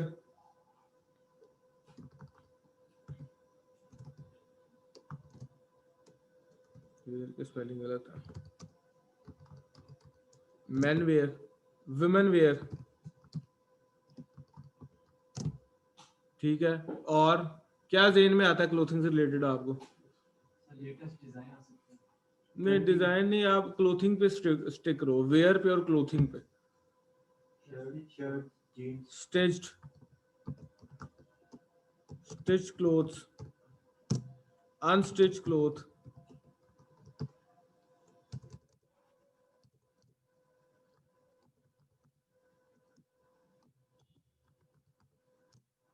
और बताओ।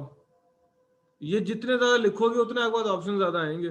सोचो थोड़ा क्या और आ सकता है क्लोथिंग से रिलेटेड। शर्ट नहीं स्पेसिफिकेशन में नहीं आपने जाना, जनरल देखना। एक और बताओ बस।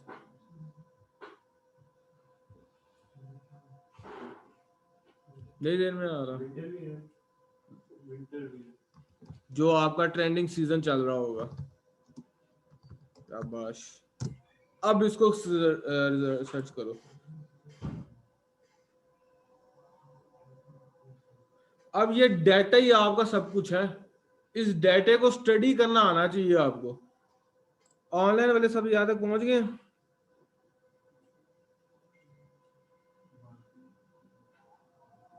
ऑनलाइन वालों को यहाँ तक क्लियर हो गई है इस ग्राफ, ये ग्राफ बड़ा जरूर, असल चीज ये ग्राफ है जो आपको समझाने लगा हूं मैं। ये शाहजेब ने क्या पूछा है? सर आप भी क्या प्रोवाइड कर देना, बताओ तो सही क्या चाहिए। ये भी डायरेक्ट समझ रहे थे, ये इसको मैंने डायरेक्ट समझ रहे थे, पेमेंट करवाते हैं पेड टूल्स। हाँ पे टूल आपको एंड पे बिल्कुल बताऊंगा मैं। लेकिन ये देखो ना ये फ्री है, इस पे भी काम आपको आना। काम तो वैसे SEO काम करती है, HRF पे है कीवर्ड सर्च का, लेकिन ये भी वही चीज है। अगर आपके पास कभी ऐसा हो शुरू में आपके कैरियर के स्टार्ट में आपके पास पैसे नहीं है HRF बाय करने के लिए, तो ये भी वही चीज है। अच्छा अब असल चीज ये ग्राफ है जो आपने कीवर्ड यूज करना है। आपने सबसे पहले इसको फिल्टर लगा देना। फिल्टर क्या लगाना है कि कंपटीशन इसका लो, ठीक है जी। फिर एक और फिल्टर आपने इसको लगाना है,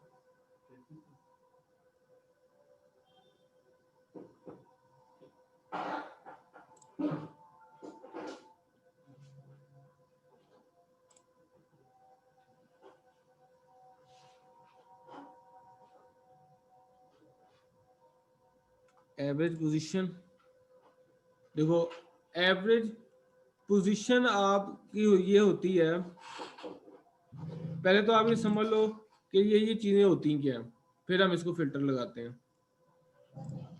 जब आप कोई भी कीवर्ड लिखोगे ना तो ये 6 से 7 हिस्सों में डिवाइड आ जाएगा आपके पास।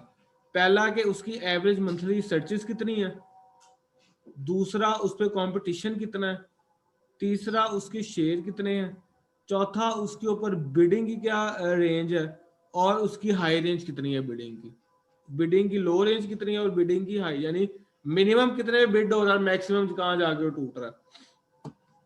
2 चीजें हैं मेजर देखने वाली, एक उसके मंथली सर्चेस, दूसरा उसका कंपटीशन।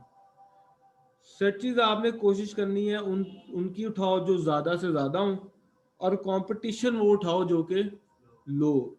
जैसे पहला ही उसने क्लोथिंग दे दिया, क्लोथिंग की मंथली सर्च कितनी है 1K से 10K, यानी 1000 से 10,000, और कंपटीशन लो है। अच्छा ऑप्शन है आपके लिए, इसको उठा लो। फैशन भी आप देख लो, 1K से 10K और कंपटीशन लो है, इसको भी आप उठा सकते हो। सर ये वर्ल्ड वाइड बता रहे हैं ये हमारे एरिया में? ये मैंने पाकिस्तान बेस्ड सर्च की हुई है सिर्फ अभी। हम एरिया भी दे सकते हैं इसको कि नहीं? बिल्कुल दे सकते हैं, एरिया भी दे सकते हैं, बिल्कुल वो जब आपसे उसने बिलिंग वाला ऑप्शन मांगा था ना, वहां पे आप लोकेशन हमने पाकिस्तान डाली हुई है, आप कोई और डाल दो, यूएस कर दो, ऑस्ट्रेलिया कर दो, जो बिलिंग वाली ऑप्शन देखी थी ना सबने, उसको आप लोकेशन अपनी चेंज करके जो मर्जी डाल दो। अच्छा अभी इसने अपने पास से भी कीवर्ड सर्च रिसर्च आपको दी है, जीन्स, मेट गाला, स्वेटशर्ट, लेगी, leather jackets, wedding guest jackets, denim jacket, ये सारे ऑप्शंस आपके पास आ जाएंगे, और ये अच्छे खासे कीवर्ड आ गए हैं आपके पास, तकरीबन ये 4519 कीवर्ड्स हैं आपके पास, यानी आपके पास बड़ी वास्ट वैरायटी है कीवर्ड्स को यूज करने की। ठीक है, यानी अब आप ये गिला नहीं कर सकते कि आपके पास कीवर्ड्स नहीं है। ठीक है ना, एक चीज तो अभी गूगल ने आपको यहीं पे हल कर दी, अब इसको फिल्टर करना आपका काम है, थोड़ा सा टाइम लेगा, आपने कंपटीशन और मंथली सर्चेस में खेलना है। ये अपना फिनोमेना रखना है कि सर्चेस उसकी ज्यादा हो और कंपटीशन उसका लो। तो देखो ना, ये एक ऐसा कॉम्बिनेशन है जो आपको ट्रैफिक लाने में फायदा दे देगा। ये एक कीवर्ड प्लानर का यूज है जो समझ लग। अब इसको जब आप ज्यादा से ज्यादा प्रैक्टिस करोगे तो ज्यादा से ज्यादा आपका हाथ इस पे साफ होगा। कुछ अब सेकेंडली कुछ एक्सटेंशंस आपको चाहिए होंगी, जैसे एसईओ क्वैक है, ये लिख लो अपने पास। एसईओ क्वैक एक क्रोम की एक एक्सटेंशन है, ये आपको लाजमी चाहिए। ये आपको बताया करेगी, ये काम आएगी आपकी लिंक बिल्डिंग में। एसईओ क्वैक, QUAKE, ये मैं यहाँ पे आपको खोल के भी दिखा देता हूँ। इससे पहले आपने एचआरएफ बोला था, क्या बोला? हाँ HRF, AHREF, SEO क्वैक। ठीक है जी, ये नजर आ रहा है सबको SEO क्वैक? ये गूगल की एक्सटेंशन है, जब आप ये डाउनलोड करेंगे तो ये आप जिस वेबसाइट पे भी जाया करेंगे उसका ये आपको DAPA बताएगी, इंटरनल एक्सटर्नल लिंक बताएगी, हर चीज आपको बता देगी। अब आप सोच रहे होंगे कि DAPA क्या होता है, इंटरनल एक्सटर्नल लिंक क्या होता है। DA हम कहते हैं डोमेन अथॉरिटी को, आपकी डोमेन कितनी स्ट्रांग है। इसको आपने स्टडी करके आना घर से डिटेल में।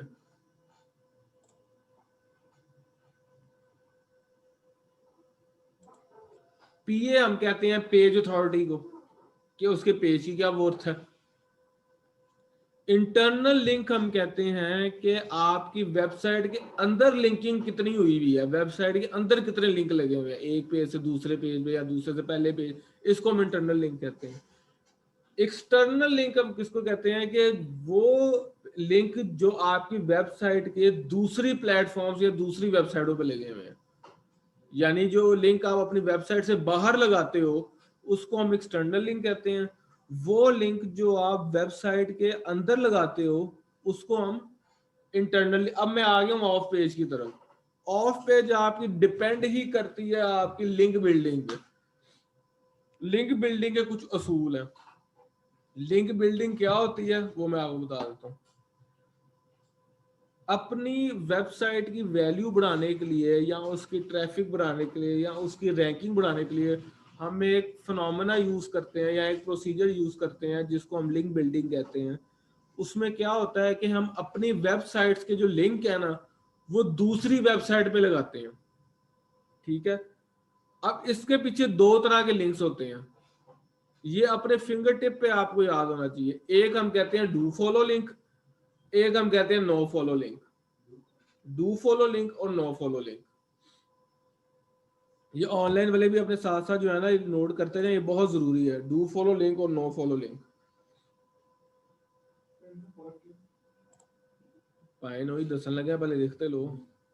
डू फॉलो और दूसरा डू फॉलो लिंक और नो फॉलो लिंक। अब डू फॉलो लिंक और नो फॉलो लिंक में क्या फर्क होता है? डू फॉलो लिंक वो लिंक है जिसको आपके गूगल का एल्गो आगे क्रॉल कर देता है और जिसके बेस पे आपको रैंकिंग मिलती है। यार ये पहले समझ लो, आप नोट्स बाद में बना लेना, ये समझने वाली चीज है। डू फॉलो लिंक जो है वो लिंक होता है जिस लिंक के बेस पे आपको रैंकिंग मिलती है, क्योंकि उसको क्रॉल किया होता है आके गूगल के एल्गो ने। नो फॉलो लिंक इसका ऑपोजिट होता है, उसको आपका गूगल जो है वो क्रॉल नहीं करता। लेकिन अच्छी प्रैक्टिस क्या होती है कि आपने डू फॉलो लिंक भी लगाना होता है, आपने नो फॉलो लिंक भी लगाना होता है। 70-30 या 60-40 की रेशियो आपने रखनी है। 60 से 70% आपको डू फॉलो लिंक होने चाहिए और 30 से 20% या 40% आपके नो फॉलो लिंक होने चाहिए। इससे ये काम मिक्स रहता है और गूगल को आप पे शक नहीं पड़ता कि आप दो नंबर ही कर रहे हैं या कोई इस तरह का, चांसेस कम हो जाते हैं इसके। ठीक है। अब ये किस किस किस्म, देखो लिंक बिल्डिंग के डिफरेंट टाइप्स हैं। अब ये चीज आप लिखोगे कौन कौन से टाइप्स हैं। इस टाइम टॉप ट्रेंडिंग पे लिंक बिल्डिंग की जो टाइप है वो जा रही है गेस्ट पोस्टिंग। गेस्ट पोस्टिंग में हम पेड लिंक्स लेते हैं और अपना कंटेंट किसी अच्छी वेबसाइट के ऊपर अपलोड करवाते हैं। ठीक है जी। इसके लिए आपकी कंटेंट राइटिंग अच्छी होनी चाहिए। फिर आज हम करते हैं ब्लॉग कमेंट्स। ब्लॉग कमेंट्स में क्या होता है, मुख्तलिफ वेबसाइट्स बनी हुई हैं जो जिन्होंने आर्टिकल्स या ब्लॉग्स लिखे होते हैं, उनके नीचे हम कमेंट में अपना लिंक लगा देते हैं। उनके नीचे जो कमेंट्स वाला ऑप्शन होता है ना, अक्सर आप देखो कुछ वेबसाइट्स के नीचे कमेंट का ऑप्शन आया होता है। ठीक है, वो यही चीज है। उसके अंदर आप कुछ लिख के, कुछ अपना रेफर, कोई कमेंट लिख के अपनी वेबसाइट का लिंक दे देते हो आप, वो ब्लॉग कमेंट है। ठीक है, समझ लगी ब्लॉग कमेंट क्या होता है? कि आप जब किसी ब्लॉग या आर्टिकल की कमेंट्स में जाके कुछ कमेंट लिख के अपना लिंक दे देते हो ना, वो ब्लॉग कमेंट है। फिर आ जाती है image posting, video posting sites. ये वो साइट्स हैं जहां पे आप अपने प्रोडक्ट्स की वीडियोस या इमेजेस को शेयर करके अपना लिंक उसमें दे देते हैं और वो आपको डू फॉलो लिंक देता है। ठीक है। फिर आपकी आ जाती है वेब 2.0।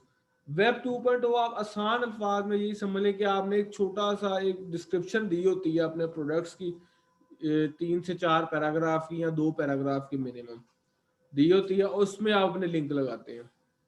ठीक है। फिर आपका आ जाता है फोरम पोस्टिंग। आपने देखा होगा मुख्तलिफ फोरम की साइट्स बनी हुई हैं, देखी है ना, जो फोरम जहाँ पे लोग अपने आगे चीजें डिस्कस करते हैं। इंटरनेशनल साइट्स है, लोकल साइट है, ऐसा ही है ना, लोग अपनी चीजें डिस्कस करते हैं आगे। वहां पे भी आप अपना जब लिंक लगाते हो तो वो भी आपको डू फॉलो या नो फॉलो लिंक प्रोवाइड कर देता है। ठीक है। अब do follow no follow link check करने के सेवरल सॉफ्टवेयर्स हैं, एक्सटेंशंस हैं। आप उसमें वो आपको बता देता है जी कि इसमें ये डू फॉलो लिंक है, ये नो फॉलो लिंक है। जब आप गूगल पे क्या सर्च करोगे कि वो कौन कौन से सॉफ्टवेयर हैं जो एक्सटेंशन है, वो आपको पता लग जाएंगी, उसको आप अपने पास डाउनलोड कर लो। वो आपको बता दिया करेगा कि ये डू फॉलो लिंक है, ये नो फॉलो लिंक है। ठीक है। ज्यादातर ये आपका यही चलती है। एसईओ क्वैक हो गई, कीवर्ड प्लानर तो खैर पेड हो गया है, पहले ये भी अनपेड था। एक कीवर्ड प्लानर एक टूल है, अब तो खैर पेड हो गया है। ये कुछ मुख्तलिफ एक्सटेंशन है। जब आप ये अपने बेस पे सर्च करोगे तो जो आपको सबसे ज़्यादा इजी लगेगा इस्तेमाल करने में, उसको अपने पास आपने एक्सटेंशन में डाउनलोड करते रहना है। मिसाल के तौर पे ये देखो,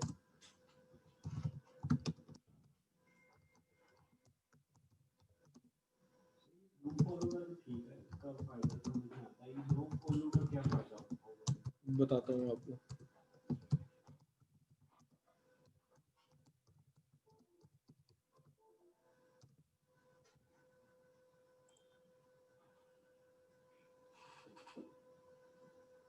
ये देखो, ये नो फॉलो, मैं खुद ज़्यादा पर्सनली ये यूज़ करता हूँ।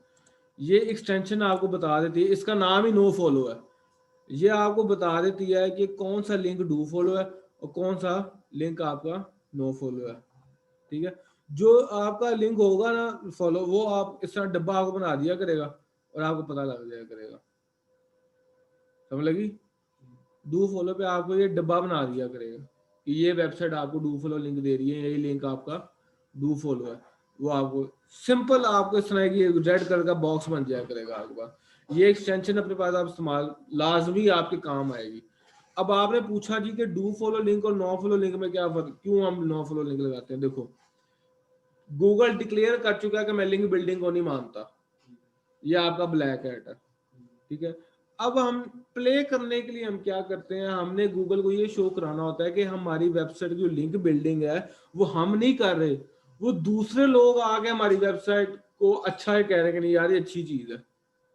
उसके लिए अब देखो ना, एक प्रोफेशनल यूजर है, उसको तो पता है कि ये डू फॉलो है। अगर सारे डू फॉलो लग जाएंगे तो उसको तो शक पड़ जाएगा कि तो इन्होंने खुद ही की हुई लिंक बिल्डिंग, क्योंकि सर ये कैसे पॉसिबल है कि जितने भी यूजर आए हैं वो सारे प्रोफेशनल हैं और सब ने डू फॉलो लिंक लगाए हैं। हालांकि ज्यादातर यूजर तो रैंडम होता है, उसको तो पता ही नहीं होता डू, उसको तो अक्सर लोगों को एसईओ का नहीं पता होता जो प्रोडक्ट यूजर होते हैं। तो हम क्या करते हैं, हम बैलेंस रखते हैं नो फॉलो में और डू फॉलो में, ताकि पता ना चले और कोलैप्स ना कर जाए हमारी ये चीज। समझ लगी? थोड़ी थोड़ी मजीद क्लियर करता हूँ। देखो, लिंक बिल्डिंग के पीछे कॉन्सेप्ट क्या है कि कस्टमर आके हमें व्यूज दे रहा है, हमारी वेबसाइट को रेफर कर रहा है दूसरे प्लेटफॉर्म में कि यार इनका प्रोडक्ट यूज करो, ये अच्छा प्रोडक्ट दे रहे हैं। लिंक बिल्डिंग के पीछे ये स्ट्रेटेजी है। आपने जितनी दफा में लिंक बिल्डिंग करनी है, हर नया लिंक नए नाम नई ईमेल से लगाना है। उसका तरीका क्या होता है, फेक ईमेल जनरेटर्स यूज होते हैं, फेक नेम जनरेटर ऑनलाइन आपको मिल जाते हैं। आप ऑनलाइन लिखोगे ना fake name generators,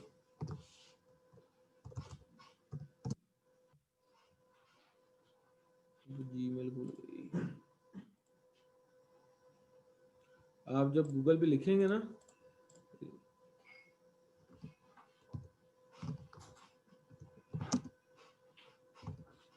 fake name generators,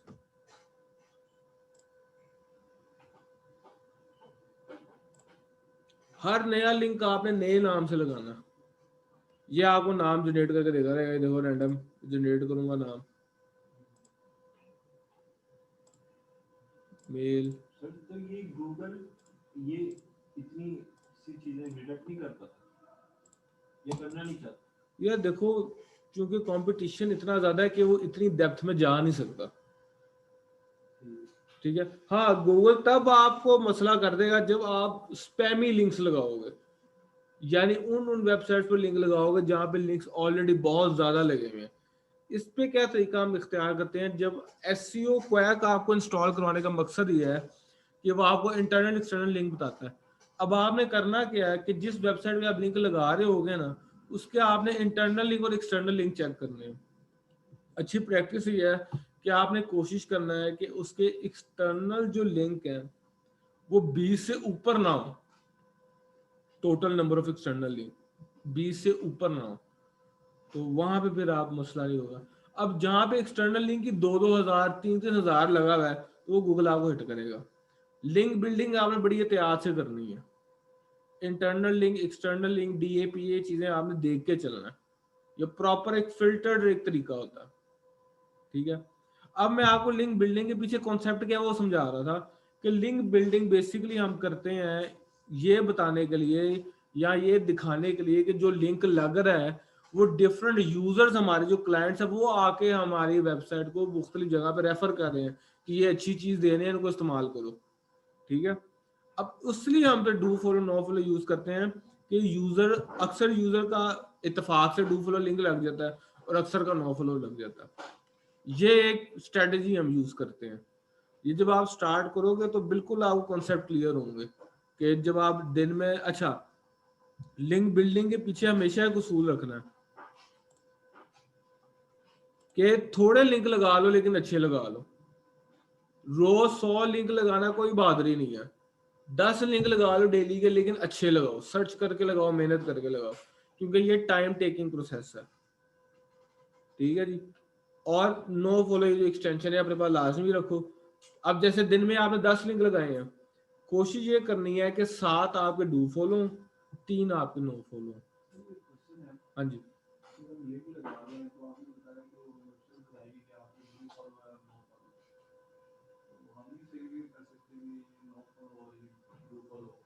उसके लिए एक्सटेंशन है ना। वैसे आप दूसरे तरीके से भी कर सकते हैं। जब आप इस तरह जाते हो ना, ये अब जैसे ये कोई वेबसाइट खोली, लेकिन वो बड़ा टाइम टेकिंग प्रोसेस है।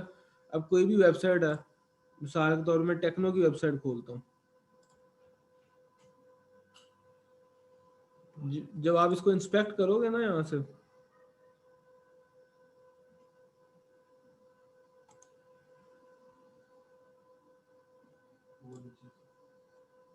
यहाँ पे भी आपको बता देगा। जब आप किसी लिंक के ऊपर ऐसे करोगे ना, इस तरह जाके और इसको इंस्पेक्ट करोगे आप, तो वो आपको बता देगा कि इसके ऊपर डू फॉलो लिंक है कि नहीं या नो फॉलो लिंक है। डिस्क्रिप्शन में ही आपको बता देगा वो। अब यहाँ पे मुझे कोई लिंक नजर नहीं आ रहा, वरना मैं आपको बता ही देता।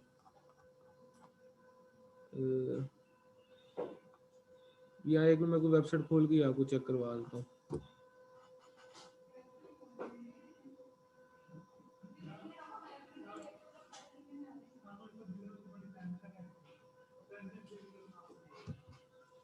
मेरा ये क्वेश्चन है कि हम जब लिंक बिल्ड कर रहे हैं, तो हमें लिंक किसी भी मतलब हम कह रहे हैं कि हम डिफरेंट वेबसाइट पे जाते हैं, वहाँ पे फोरम पे मतलब प्लस पे जाते हैं, तो वे टीम क्रिएट करती है।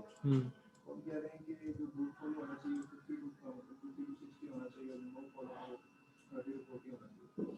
ये कह रहा हूँ कि इस बेस पे मतलब हमें कैसे पता, हम तो लिंक लगा दिया। नहीं देखो, उसकी मैंने आपको ये तो कह रहा है कि प्रॉपर चेक एंड बैलेंस आपने रखना है ना। जैसे आप डेली के कितने लिंक लगा रहे हो, मिसाल के तौर पे आप डेली के 10 लिंक लगा रहे हो ना, कि आपने 7 लगा लेने हैं डू फॉलो, 3 लगा लेने हैं नो फॉलो। अब वो डू फॉलो कितने, नो फॉलो कितने, किस तरह पता चलेगा, ये पूछ रहे हो आप।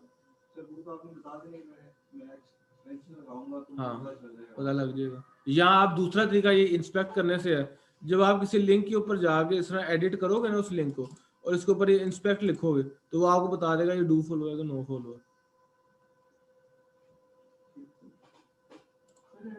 पोस्ट को रन करने के लिए एवरेज कितने लिंक्स लगाने चाहिए? क्या करने के लिए? एक पोस्ट को रन करने के लिए एवरेज कितने लिंक्स लगाने चाहिए? एक लिंक में पोस्ट पे एवरेज कितने लिंक्स होंगे? यार देखो, मैं आपको बताया, इसकी जो लिंक की क्वालिटी है ना वो मैटर नहीं, लिंक की क्वांटिटी मैटर नहीं करती, लिंक की क्वालिटी मैटर करती है।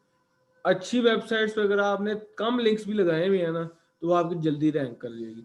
जबकि अगर बुरी वेबसाइट्स पे आपने 100 लिंक भी लगा दिया तो आपको नुकसान देगी, फायदा नहीं देगी, क्योंकि लिंक बिल्डिंग में एहतियात बहुत करनी पड़ती है। मैं इसलिए आप कह रहा हूँ कि रोज के 5 से 10 लिंक्स आपने लगाने हैं, लेकिन उसकी क्वालिटी बहुत ज्यादा मैयर रखनी है आपने।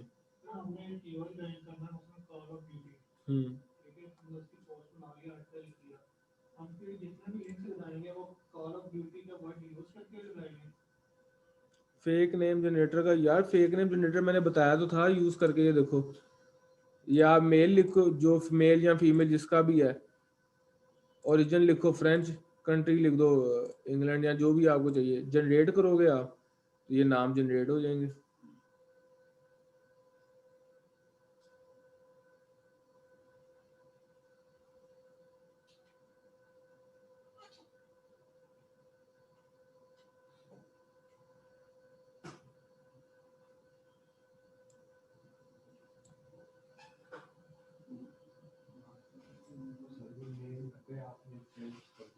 हम्म क्या हुआ? नेम सेट नहीं वो लोड हो रहा है अभी। ये देखो ना, ये मेल किया, ये नेम जनरेट हो गया, और देखो नेम के साथ उसे पूरा बायोडाटा जनरेट कर दिया उसका, फोन, बर्थडे, ईमेल, यानी आपके पास कोई हर चीज आ जाएगी, मास्टर कार्ड नंबर भी आ गया। है ना, हर चीज है आपके पास। आपने इसलिए ये चीजें ऑफ पेज के लिए हैं, लिंक बिल्डिंग के लिए हैं। ये देखो फिर देख लो एक दफा, और वो मदर का नाम भी आ गया। मेल लिखा, अब उसका ओरिजिन चलो अमेरिका कर दो, नेम सेट अमेरिकन है, और कंट्री उसका आप रख दो यूनाइटेड स्टेट्स, जनरेट करो, ये देखो ठीक है। इसको दोबारा जनरेट करो तो नया आ जाएगा, सारी चीजें दोबारा डालने की जरूरत नहीं है, ये जनरेट करते जाओगे नया आता जाएगा। ये डाटा सारा फेक होता होगा। सारा फेक है, ये जेन्युइन डाटा नहीं है, फेक डाटा है। भाईजान ये अच्छा ये पूछा जी कि इसका जनरेटर का ईमेल वर्क नहीं करता, तो ये फेक है तो ईमेल ने वर्क कहाँ से करना है? जब आप अच्छा ये कॉन्सेप्ट आप अभी भी क्लियर कर लो, जब आपसे ईमेल मांगी जाती है ना लिंक बिल्डिंग में, तो उसने आपको कोई पासवर्ड या कोई चीज नहीं भेजनी, बस उसने एक फॉर्मेलिटी पूरी करनी होती है, अपना ईमेल बताएं, वो आपने ये उठा के दे देना। तो आपने कुछ, उसने आपको ना कुछ भी नहीं भेजना, सिर्फ उसने फॉर्मेलिटी पूरी करनी होती है, जी अपनी ईमेल बताएं हमें, वो ईमेल आपने अपनी डाल देनी होती है बस। उसलिए वो आप जो यहाँ पे लिखी होगी उसी तरह आप डाल देना, वो उसको एक्सेप्ट कर लेगा, उसने इससे अगली बात आपसे करनी ही नहीं है। ठीक है,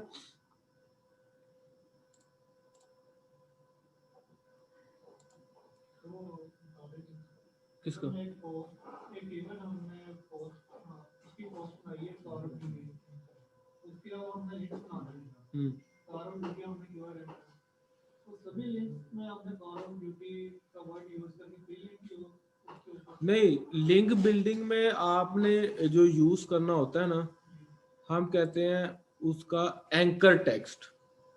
एंकर टेक्स्ट क्या होता है कि उस लिंक के ऊपर आपने नाम क्या लिखना होता है, वो आपका मेजर कीवर्ड होना चाहिए, कॉल ऑफ ड्यूटी होना चाहिए। जितना भी लिंक्स बनाना है फिर वो सभी का एंकर टेक्स्ट। बिल्कुल बिल्कुल, वो तो देखो ना, आपने जिस कीवर्ड पे रैंक कराना है, जब वो कीवर्ड ही आपने प्रोवाइड नहीं किया होगा तो आपको कैसे पता चलेगा गूगल को कि आप किस चीज को रैंक करवाना चाह रहे हो?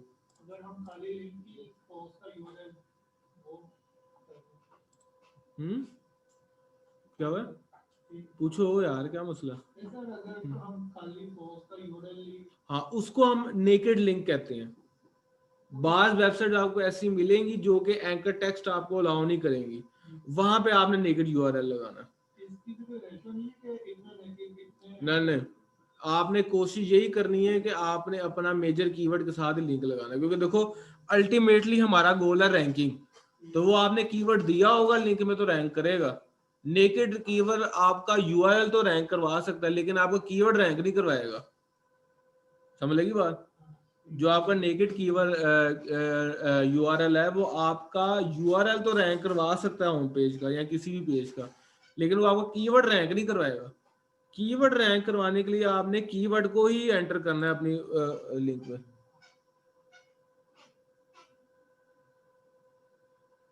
अच्छा जी, पूछनी है जैस कैसे करवा सकते हैं, ये आप व्हाट्सएप में सारी क्वीज पूछें जो हमारी देख रही हैं, इस तरह की जितने भी मैनेजमेंट से रिलेटेड है। एड्रेस वगैरह, हाँ जी, वो आप ये जितनी जिसकी जो मैनेजमेंट से रिलेटेड क्वीरीज है ना, वो हमारे जो आपको प्रोवाइडेड नंबर है एचआर का, उनसे पूछेंगे, मुझसे सिर्फ टेक्निकल बातें पूछें।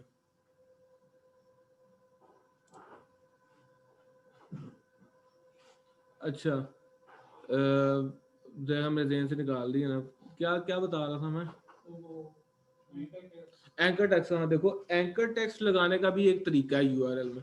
जब आपने यूआरएल जब आपने अपना कमेंट में अपना लिंक लगाना है ना, तो उसका ये तरीका होता है, वो मैं आपको दिखाता हूँ।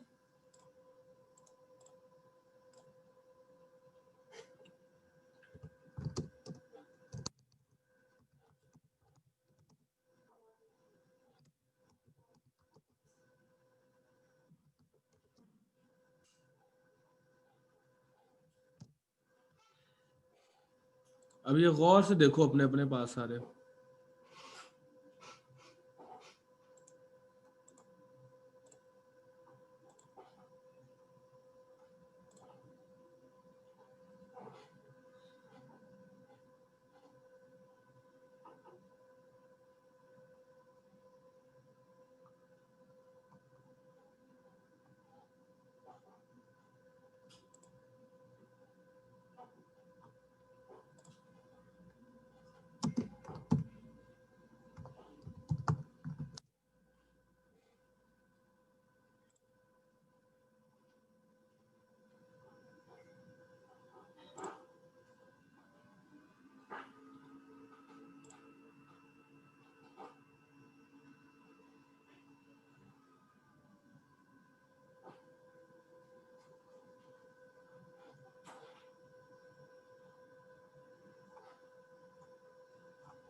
ये देखो,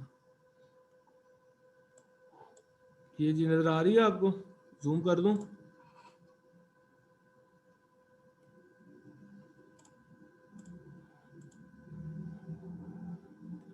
जब आपने एंकर टेक्स्ट लगाना है ना, पहले ये लिखना आपने, ये जो आपने यूआरएल देना है ना, ये आपने उस पेज का देना है जिस पे आपका एंकर टेक्स्ट यूज होना है। जैसे होम पेज है या सब पेज है आपकी वेबसाइट का, या आपने अपनी वेबसाइट के उस पेज का यूआरएल देना है जिसके लिए आपने वो अपना एंकर टेक्स्ट लगा रहे हो, ठीक है। उसके बाद ये आपका मेजर कीवर्ड होगा, ये जो मार्केट एनालिसिस लिखा हुआ है। जैसे कॉल ऑफ ड्यूटी आपने कहा, यहाँ पे आप लिखोगे कॉल ऑफ ड्यूटी। ये तरीका है एंकर टेक्स्ट लगाने का। ये आपने लिखना है अपने, जैसे जब आप कमेंट टाइप कर रहे हो ना, तो कमेंट में उस जगह जहां पे आप अपना कीवर्ड यूज करने लगोगे ना, वहां में सिर्फ कीवर्ड डायरेक्ट नहीं लिख देना, वहां आपने इस तरीके से कीवर्ड लिखना।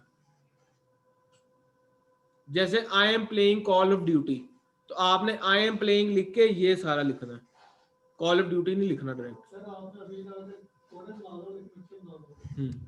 यार पहले ये एंकर टेक्स्ट लगाना सीखो, फिर सवाल बाद में करना, क्योंकि ये बहुत जरूरी है।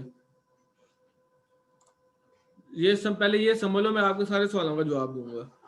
एंकर टेक्स्ट लगाना समझ, जब जैसे लिख रहे हो ना आप I am playing call of duty, comment में जहां पे आपने लिंक लगाना है, तो आपने आई एम प्लेइंग लिख के ये चीज लिखनी है सारी। वो किस तरह, ये link AHRF is equal to, ये जो लिंक आप लगाओगे ना, ये आपके उस पेज का यूआरएल होगा जिसपे आपने लगाना है। अब वो आपका होम पेज है या वो आपका पेज है, सब पेज है या जो भी है, ये यूआरएल आपने यहाँ पे लिखना है। उसके बाद ये जो यहाँ पे आपने अपना मेन कीवर्ड लिखना है। जैसे हम कॉल ऑफ ड्यूटी को लेकर चल रहे हैं, तो यहाँ पे आपने कॉल ऑफ ड्यूटी लिखना।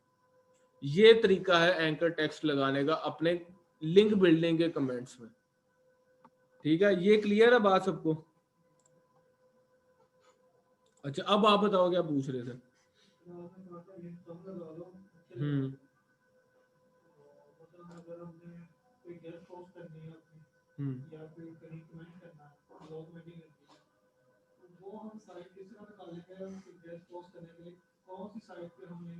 इसका सबसे आसान तरीका ये होता है कि आपने चेक करना है कि आपके कंपेटिटर्स ने कहाँ कहाँ लिंक लगाए हुए हैं। जब आप अपनी कंपेटिटर्स की चेक करोगे ना वेबसाइट कंपेटिटर एनालिसिस के लिए, तो आपको पता लग जाएगा कि उसने कहाँ कहाँ लिंक लगाए हुए हैं। वो हम मालूम करते हैं HRF से, ठीक है। HRF से हमें पता लग जाता है। वो हम किस तरह करते हैं, वो मैं आपको, जो हम HRF यूज करेंगे अगली क्लास में मैं आपको बताऊंगा कि ये कंपेटिटर एनालिसिस करने का तरीका। अगली क्लास हमारी बेस होगी टूल्स के ऊपर, SEO के टूल्स हमने किस तरह यूज करने हैं, और साथ हम ई-कॉमर्स को टच करेंगे, ठीक है। उसमें मैं आपको कंपेटिटर एनालिसिस करना बताऊंगा, और वो प्योरली हमारी टूल्स के ऊपर होगी, ठीक है जी। तो लिंक निकालने का जो उसने पूछा कि क्या तरीका है, अव्वल तो आप गूगल से भी सर्च कर सकते हैं। आप लिखेंगे जब बेस्ट लिंकिंग साइट जो फलां जो आपकी डोमेन है, वो लिख के आपको पता लग जाएगा। सेकेंडली, जो प्रैक्टिस हम करते हैं, जो प्रोफेशनल लोग हैं, वो कंपेटिटर एनालिसिस करके करते हैं। जहां जहां उनकी कंपेटिटर ने लिंक लगाया होता है, वो वहां जाके रेलिवेंट लिंक लगा देते हैं, ठीक है। वो आपको पता लग जाता है कि ये ब्लॉग कमेंट है, वेब 2.0 है, फॉर्म है, जो है उस हिसाब से आप लिंक लगा लेते हैं। वो हम किस तरह लगाएंगे वो हम पता देखेंगे अपनी HRF वाली क्लास में, ठीक है। अच्छा अब मुझे ये बताओ कि यार SEO के लेक्चर में अब तक कोई कंफ्यूजन जो अब तक मैंने आपको बताया, कोई भी चीज ऑन पेज से रिलेटेड, ऑफ पेज से रिलेटेड, कुछ भी हो, क्योंकि देखो ना ये एक ऐसी चीज है, ये आप प्रैक्टिस में डू फॉलो नो फॉलो के एग्जांपल के साथ, डू फॉलो और नो फॉलो की जो एग्जांपल के साथ जो लिंक है ना, वो हम HRF वाली क्लास में करेंगे, क्योंकि हम HRF से लिंक निकालेंगे ना, अब इस तरह मैं लिंक तो नहीं निकाल सकता। तो इंशाल्लाह नेक्स्ट क्लास में बिल्कुल हम डू फॉलो नो फॉलो का एग्जांपल के साथ करेंगे, बल्कि मैं नेक्स्ट क्लास में आपको कंपैरेटिव एनालिसिस भी बताऊंगा HRF से कि किस तरह करते हैं हम, ताकि आपको HRF भी यूज करना आ जाए। इसके अलावा कोई क्वेरी है तो पूछ ले।